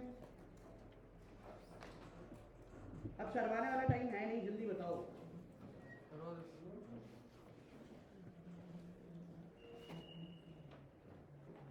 अरे बहुत सिंपल सा लॉजिक है, पता नहीं तुमको क्यों नहीं समझ में आया, पर देख लो एक बार। इसी को ले लो, यही है हमारा एरे, ठीक है? ये एरे था, आपको कुछ गिवन था नहीं है सच, आपको कोई के वैल्यू बोल रही थी, कोई भी आर्बिट्रेरी के वैल्यू ले लो। मान लेते हैं मेरे को के वैल्यू दे रखी थी 9, अज्यूम कर लेते हैं, ठीक? आपने दो लूप बना रखे थे यार, आपने एक फॉर लूप बनाया था i starting from 0 to n, और इसी के अंदर आपने एक लूप और बना रखा था j starting from i and this j ends at n। Sir के फाइल है ये। फाइल ले लो, क्या ही दिक्कत हो गई इसमें? के कुछ भी ले लो यार, आर्बिट्रेरी वैल्यू ले लो, ठीक? अब अगर मैं देखूं, थोड़ा ध्यान देना यहाँ, आपने काउंट वैल्यू ले रखा था, वो 0 था, और आपने क्या कहा, आपने जब i लूप स्टार्ट किया, इसी i के अंदर आपने एक सम वैल्यू भी ले ली थी, और वो सम वैल्यू आपने 0 स्टोर किया था। अगर मैं इसी एरे के लिए i की वैल्यूज को देखूं, तो i की वैल्यूज आएंगी 0 1 2 3 एंड 4। मैं फर्स्ट पे आइटरेट कर रहा हूं, जब मेरा i 0 था, जब मेरा i 0 था तो j के प्रोपोजिशंस क्या बने होंगे? अब देखो ना, j कहां से स्टार्ट हो रहा है?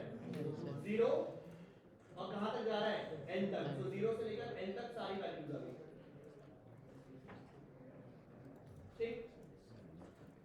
आपने क्या किया, आपने j को उठाया, ARR ऑफ j को उठाया, या nums j को उठाया। nums j क्या होगा स्टार्टिंग में? num 0, num 0 क्या है? 2। अरे भाई समझ आ रहा है क्या कर रहे हैं हम लोग?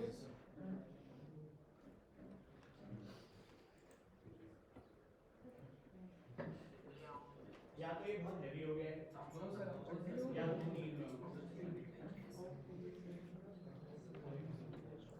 भाई समझ आ रहा है क्या कर रहे हो? Yes sir. आई आपने दिया, आई की फर्स्ट वैल्यू आइटरेट कर रहे हो, जब तक i 0 हुआ होगा तो j की ये सारी पॉसिबल वैल्यूज आई होगी। आपने ARR ऑफ j उठाया है, ARR j को अगर आप देखो, ARR j स्टार्ट होता है 2 से, आपने 2 को उठाया, उसको सम में ऐड कर दिया। सम क्या हो गया यहाँ पर? 2। सम स्टार्ट हुआ था फॉर i, मैं हर एक i के लिए सम निकालता था, इसको यही लिख लेता हूँ इसी के नीचे। सम स्टार्ट किया था आपने 0 से फॉर ईच i, ठीक है? आपके पास पहला सम क्या निकल कर आया? 2। फिर आप आगे बढ़ गए, फिर सम वैल्यू क्या निकल कर आई? 5। जैसे ही 5 निकल कर आया, उसके नीचे आपने कंडीशन लिखा है, if any time my sum becomes k, I will increment the value of count, ठीक? फिर आप आगे बढ़े, फिर आपको एक और सम मिला होगा, वो कुछ भी सम मिला हो, क्या मिला था आपको? 9। अब ऐसा भी हो सकता है, थोड़ा ये भी ध्यान दीजिएगा, यहाँ पर आपके पास ऐसा सिचुएशन भी हो सकता था कि यहाँ पर आपके पास 4 ना होकर -4 होता, तो आपके पास सम क्या निकल कर आता? 1। फिर आपका j इंक्रीमेंट होता 3 पे, फिर आप इसको ऐड करते 1 + 4 फिर से 5 काउंट 2 अगर मैं देखूं तो एक सवेरे ये है जिसका सम 5 है, और एक सवेरे ये है जिसका सम 5 है। ऐसे ही हर एक i के लिए मैं सारे सम निकालता रहूंगा। और 5 भी एक सवारे होगा। ऑब्वियसली वो तब आएगा जब आपकी i की वैल्यू 3 होगी। तो जब i की वैल्यू 3 नहीं होगी तो j की पॉसिबल वैल्यूज क्या होंगी? 3 और 4। फिर इसके लिए मैं सम निकाल रहा होता, ये सम पहले 0 रहा होता, फिर मैं ARR j को लेता, ARR j के लिए मैं सम निकालता 5, तो ये 5 होता, फिर मेरे को पता चलता अरे 5 और ये k तो सेम हुआ, काउंट एक और इंक्रीमेंट होता। अब ध्यान से पहले ये समझिए मैंने i को स्टार्ट क्यों बोला है और j को i को मैंने लेफ्ट क्यों बोला है और j को मैंने राइट क्यों बोला है। पहले ये समझो, i ये बता रहा है कि आपका विंडो स्टार्ट कहां से हो रहा है, और j ये बता रहा है कि आपका विंडो एंड कहां हो रहा है, इसलिए मैं इसको लेफ्ट और राइट बोल रहा हूं। Instead of 6, keep 5 and You keep it and you try it.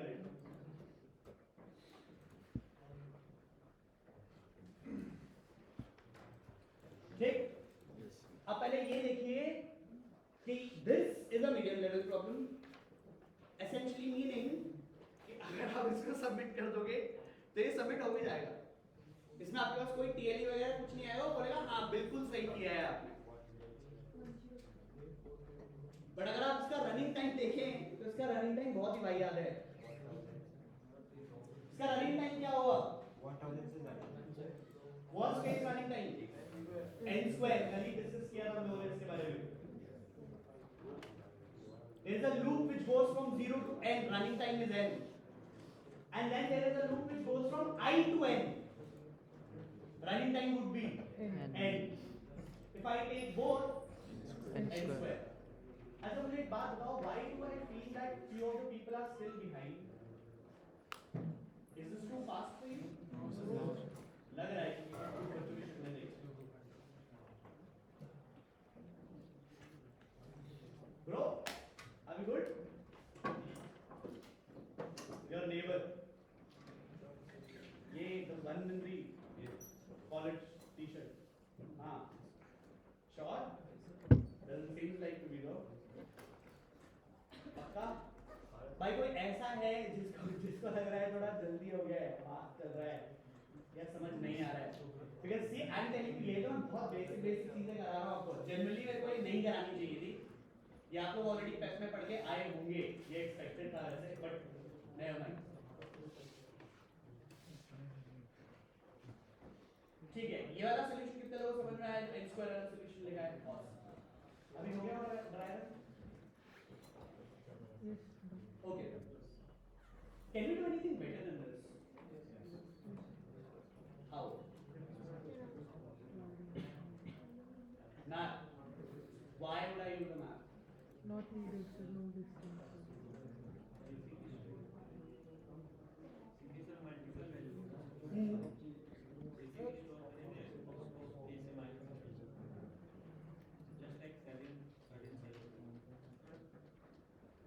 Almost same situation, but I just want to hear that specific word that I'm looking for. Yes, very good. अगर आप में से किसी ने prefix हम पढ़े होंगे तो समझ गए होंगे इसमें करना क्या है। Now I, for a lot of you people, would be introducing a new. Now again, this is not a concept altogether; it's more of a technique. ठीक है? It is this problem जिसमें it would sound out to be helpful. बहुत और in fact मैं document share करूंगा, उसमें 2 से 3 questions और होंगे जिसमें आपके पास प्रीफिक्स हम निकालने के लिए आपको कुछ सोचना पड़ेगा। पहले आप ये समझिए that there is a situation or there is a concept which you call it as prefix sum. आप पहले ये देखो कि prefix sum exactly होता क्या है and why do we find out prefix sum to be. पहले prefix sum को समझो. As the name goes, इसका नाम क्या है? Pre मतलब पहले से, fix जो पहले से fix हुआ हुआ sum को उसको हम prefix sum बोलते हैं. ठीक? ध्यान से सुनिएगा. Because prefix sum कभी-कभी खुद में भी confusing हो जाता है. ठीक? Prefix sum निकालने का कोई सही तरीका नहीं है. There is no right way of finding out a prefix sum. You can calculate your own prefix sum as the way you want it to be. Okay. This could be completely dependent on the problem statement and it will change from problem statement to problem statement. What do I mean? The more generic way, if I find out, more than 70% of the people or developers, they actually try and go ahead and find out prefix sum using what I'm showing you. But I'm also showing you variations to prefix sum. Okay. As I said, prefix sum means a sum which is already fixed for you. Okay. What do I mean? Assume कि अगर मेरे को this was the array which was given to me और मुझे यही problem solve करना होता, one way of doing it would have been this. क्या ये वो अब देखो थोड़ा सा point समझो, ठीक है बहुत दूर नहीं है, हल्का इतना अलग point समझो आप कि मेरे को strike कहाँ से हुआ कि ये सही नहीं है. Again coming back to the same problem, अगर मैं यहाँ से 4 रखा हुआ होता मैंने, imagine करो ना, यहाँ पे 4 था, मुझे विंडो साइज 2 पे I found out the solution for me 2 3. Now imagine the moment I figure out कि 2 लेंथ का एक सबअरे है which equals k and all the values later ahead are positive, will it ever hit the condition again?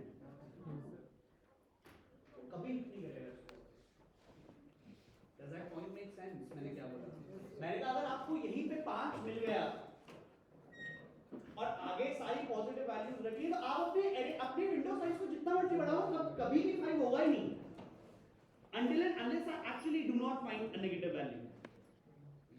If all the elements are positive by default, then I'll never find or hit that k again. मेरे को hit कभी मिलेगा ही नहीं वापस k. इसको करने के लिए it is much easy to find out the sum beforehand. ये करने से अच्छा है कि मैं पहले से ही इनका सम निकाल कर रखूं before I approach the problem. What do I mean?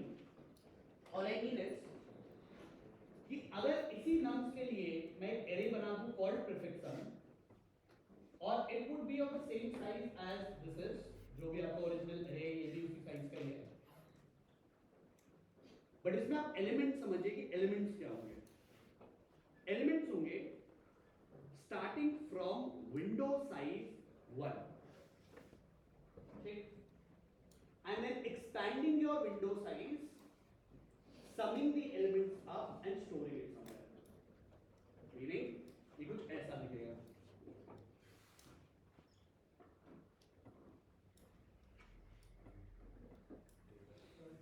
and 18.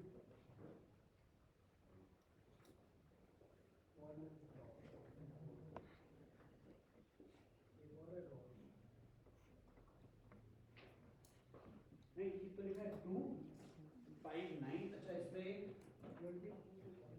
3 4 and 5 में इसमें एक इंडेक्स और ऐड कर लेते हैं. फिर क्या हो 20. Take a minute. Look at your array versus your prefix sum array. This is more common way of doing it though. ज़्यादातर developers ऐसे करते हैं. But again, is this the only way of finding out prefix sum? I could have done better also.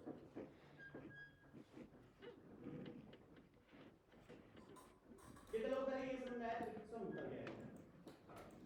Prefix sum का मतलब है कि अगर आपसे sum से related कोई question पूछा गया हो, तो the only thing that you could do is find out that sum beforehand, even you approach the problem. Problem को approach करने से पहले आप पहले सम निकाल के रख दो and then later on start using that sum depending upon how the problem asks you to do. ठीक. अब मुझे एक बात बताओ, how is this gonna help me out? ये help क्या करेगा? मैंने निकाल तो दिया. How will this help me out? Let everybody.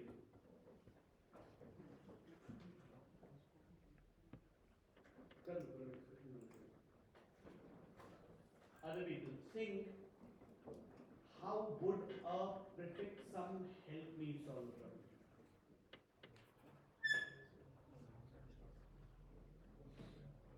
Sir वो अगर नेगेटिव नंबर आया तो इसमें चेक करने से कोई वो तो एक केस हो गया. How in general would a prefix sum help me out find out solution? Sir, if you are given the bar का calculate sir now bar. Hold up. क्या कह रहे हो sir? Sir, if you are given assume you have given sum to be 7. Now you will be able to get it in between 2 plus 5. You need not go to further iteration. And there is one very specific thing that I am looking out for. और आपको prefix sum देख के ये भी समझ में आ रहा होगा एक solution तो ये exist करता है. 5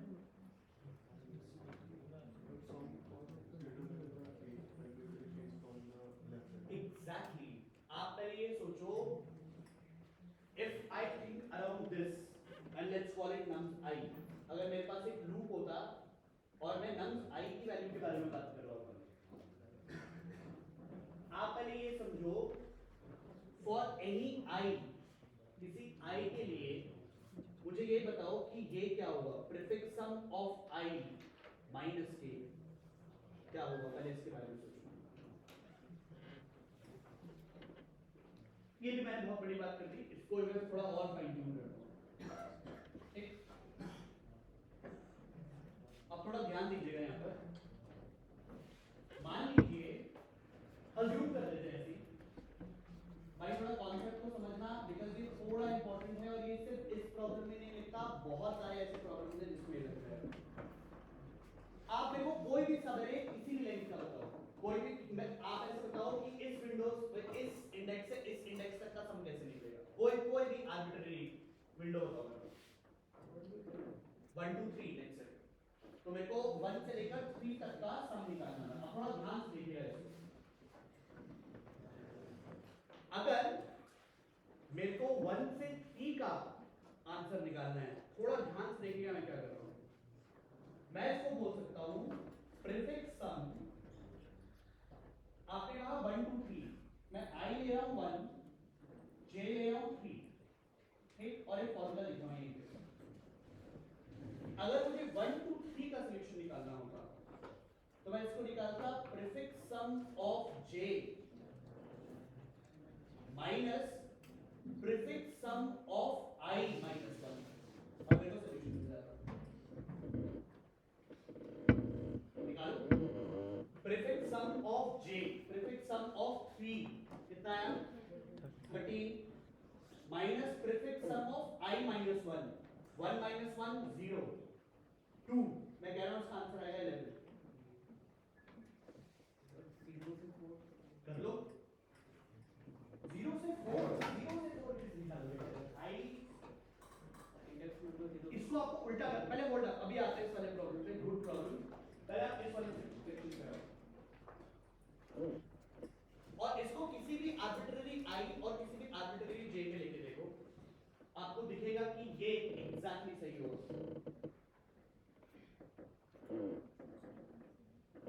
Take out any value of I, take out any value of J and try to find out the sum between I and J. That will always come out to be prefix sum of J minus prefix sum of I minus 1 and you will get the answer in one shot. इस prefix, अब ध्यान से सुन लो, ये खुद में भी एक problem हो सकता है.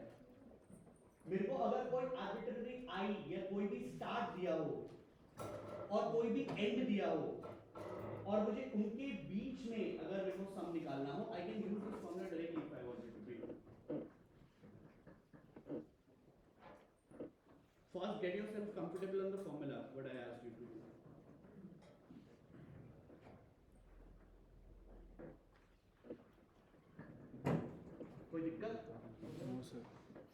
वापस आते हैं उसी प्रॉब्लम पे, how will this help me out exactly?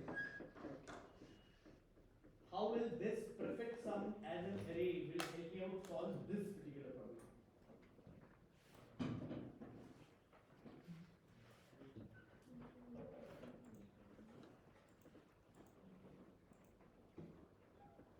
अब सोचो, आधी चीज मैं बता देता हूँ, आधी चीज आपको सोचनी पड़ेगी।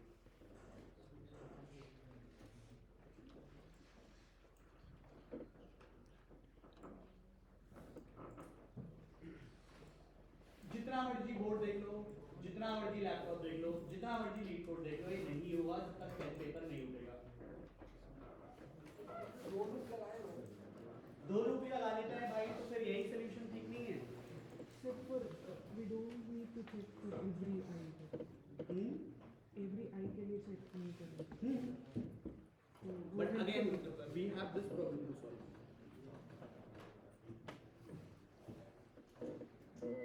Again, अगर सर वही तो कह रहे हैं, हमको दो लूप लगाना पड़ेगा। We'll find out each I with each j.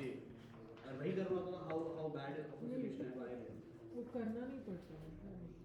But again, that's what I'm asking you to do, no? मैंने आपको क्या कहा कि think around in terms of any start, any end, and I can find out a solution direct hand. But फिर point वही तो हो गया ना कि आपको फिर 0 0 के लिए भी निकालना होगा, 0 1 के लिए भी निकालना होगा, 0 2 के लिए भी निकालना होगा। You're thinking about each start and each end. That's not how we are supposed to do. तो मैंने इस वाले कोड में क्या गलत किया है? Prefix sum का तो फिर कोई सिचुएशन ही नहीं रहा ना, आपने यूज क्यों किया फिर? Okay, one more hint. एक और hint देना। अच्छा ये वाला सिचुएशन भी चलो समझ में आया, ये prefix sum of I minus prefix sum of I minus 1 वाला। कि talk about any start and any end, I should be able to find out a sum between that I and j. Awesome. Now you have to think around on one more thing. एक बारे में और सोचो, इसके बारे में सोचो जरा। मैं बस हिंट दे रहा हूँ, ठीक है? इसके बारे में थोड़ा सोचेगा। ये आपको किस चीज में हेल्प करेगा? Think on what will happen for any I. कोई I चल रहा होगा 0 to n, और उसमें से मैं prefix sum of I में से अगर मैं k को माइनस कर दूं तो मुझे क्या मिलेगा? Hold up, hold up, hold up, hold up, hold up, खुद सोचो और अब अपने लॉजिक बनाओ।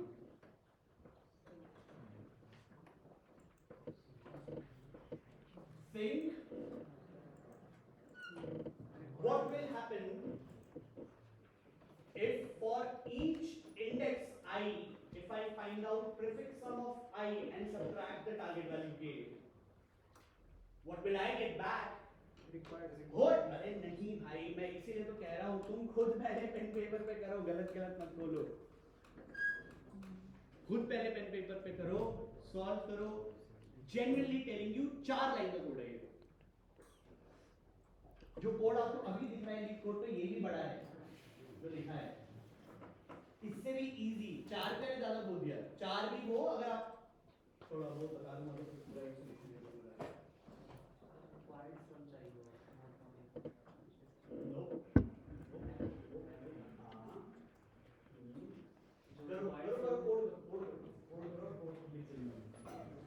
जितने लोगों को समझ में आ गया है कि क्या करना है, स्टार्ट राइटिंग कोड।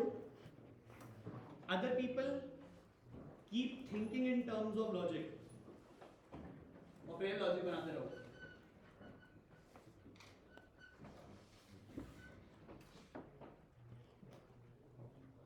अगर आपको ये प्रॉब्लम समझ में आ जाएगा, आपको इसी के बाद 3-4 प्रॉब्लम आपको डॉक्यूमेंट पे ऐसी दिख जाएंगी जो स्ट्रेट फॉरवर्ड इसी प्रॉब्लम के एक्सटेंशन।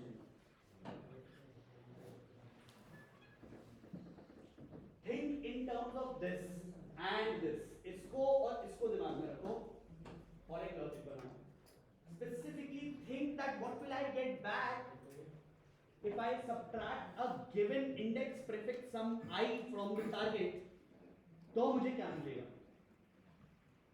एक छोटा सा हिंट, अगर आप ड्राई रन कर रहे हो तो इसको इस तरीके से सोचो। आपने कहा था कि आपका टारगेट होगा 2, ठीक? और मैंने आपको ये कहा कि आपको prefix sum of I minus k आपको क्या देगा? अगर मैं I को 0 रख के देखूं तो प्रीफिक्स सम ऑफ i0 या इसको मैं लिखूं प्रीफिक्स सम ऑफ 0 -5 करना है मेरे को, मीनिंग 2 - 5 मेरे को आंसर देगा -3। इस -3 का मतलब क्या है पहले उसको समझो। तो ये नहीं कितने लाइन ऑफ कोड लिखे हैं? 3 4 3 या 4। -3 का मतलब क्या हुआ आप ये समझो। आपने पहले विंडो का प्रीफिक्स सम निकाला, पहले एलिमेंट का प्रीफिक्स सम निकाला, that came out to be 2 and then you subtracted 2 from 5 and then you got your answer to be -3, which tells you what? Exact. आप खुद सोच के देखो ना भाई, वो आपको ये कह रहा है कि अगर मेरे पे 3 सम और होता, सम वैल्यू अगर मेरे पास 3 और होती तो मेरे को आंसर 0 मिलता।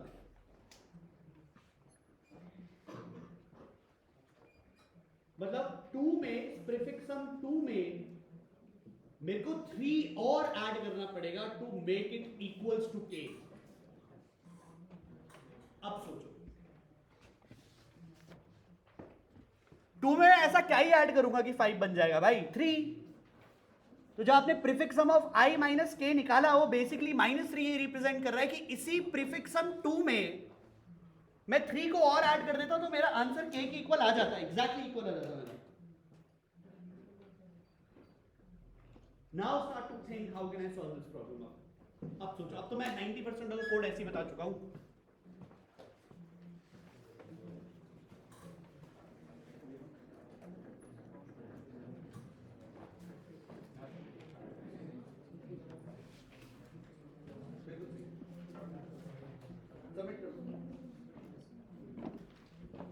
हुआ भाई? भाई इसमें इतना सोचने वाला कुछ है नहीं, आता तो बता ही चुका हूं मैं।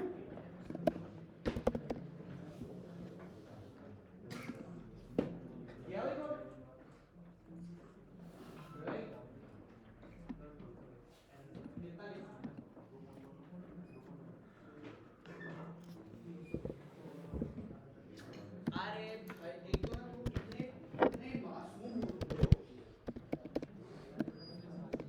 भाई मेरे को एक बात बताओ, थोड़ा ना देखो, मैं वही कह रहा हूँ ना, पूरा प्रॉब्लम सॉल्विंग का game is based on common sense.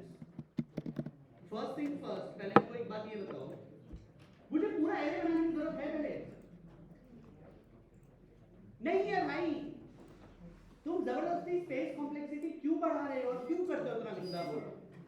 तुम एक वेरिएबल ले लो प्रीफिक्स सम, उसकी वैल्यू को स्टार्ट करो 0 से। तुमने लूप तो ऑलरेडी बनाया हुआ है।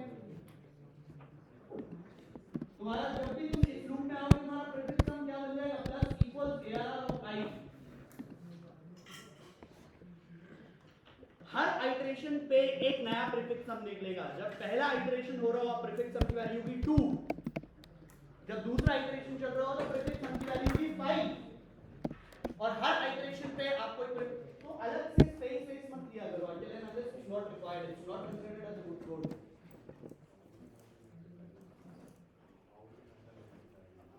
How can I handle it? By negative values को ऐड करेगा तो आंसर भी सेम ही आएगा। If you add positive value with a negative value, will that make a difference? And if you add two negative values, will that make a difference?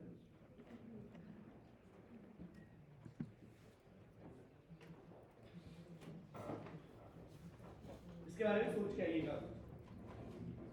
भाई। तुम्हारा problem solving में हाथ बड़ा तंग है भाई, ऐसे गेम नहीं चलेगा।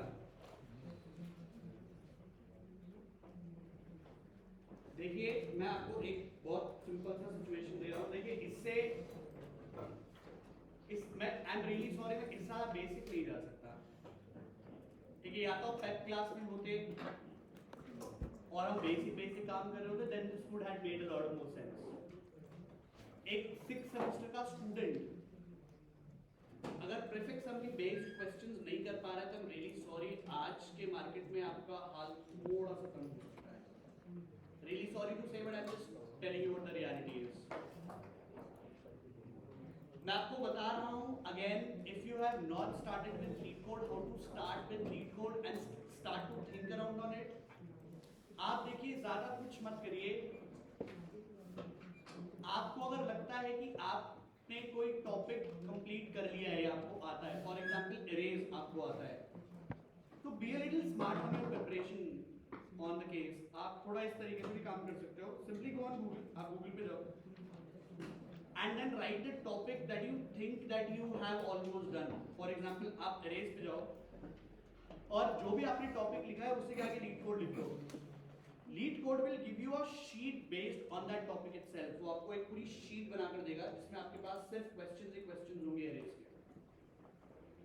Start solving from here। जब आपको पता है कि आप अभी मीडियम लेवल प्रॉब्लम्स को ढंग से अप्रोच नहीं कर पा रहे हो, आपके लॉजिक्स नहीं बन रहे हैं, आप टॉप टू बॉटम सारे वो सेक्शन उठाओ जो इजी सेक्शन है।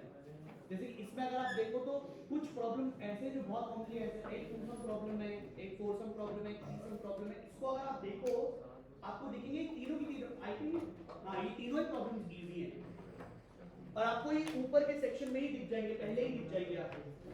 आप ऑर्डर में सारी इजी प्रॉब्लम्स को उठाओ और इनको सॉल्व करना स्टार्ट करो। आपको काफी कंफर्टेबल फील होगा जब आप लेटर ऑन प्रॉब्लम्स पे जाओगे। लेटर ऑन आपके डीपी में बहुत सारे हार्ड प्रॉब्लम्स भी हैं और कुछ ऐसे प्रॉब्लम्स भी हैं जो बहुत कॉमनली आपके इंटरव्यू में पूछे जाते हैं।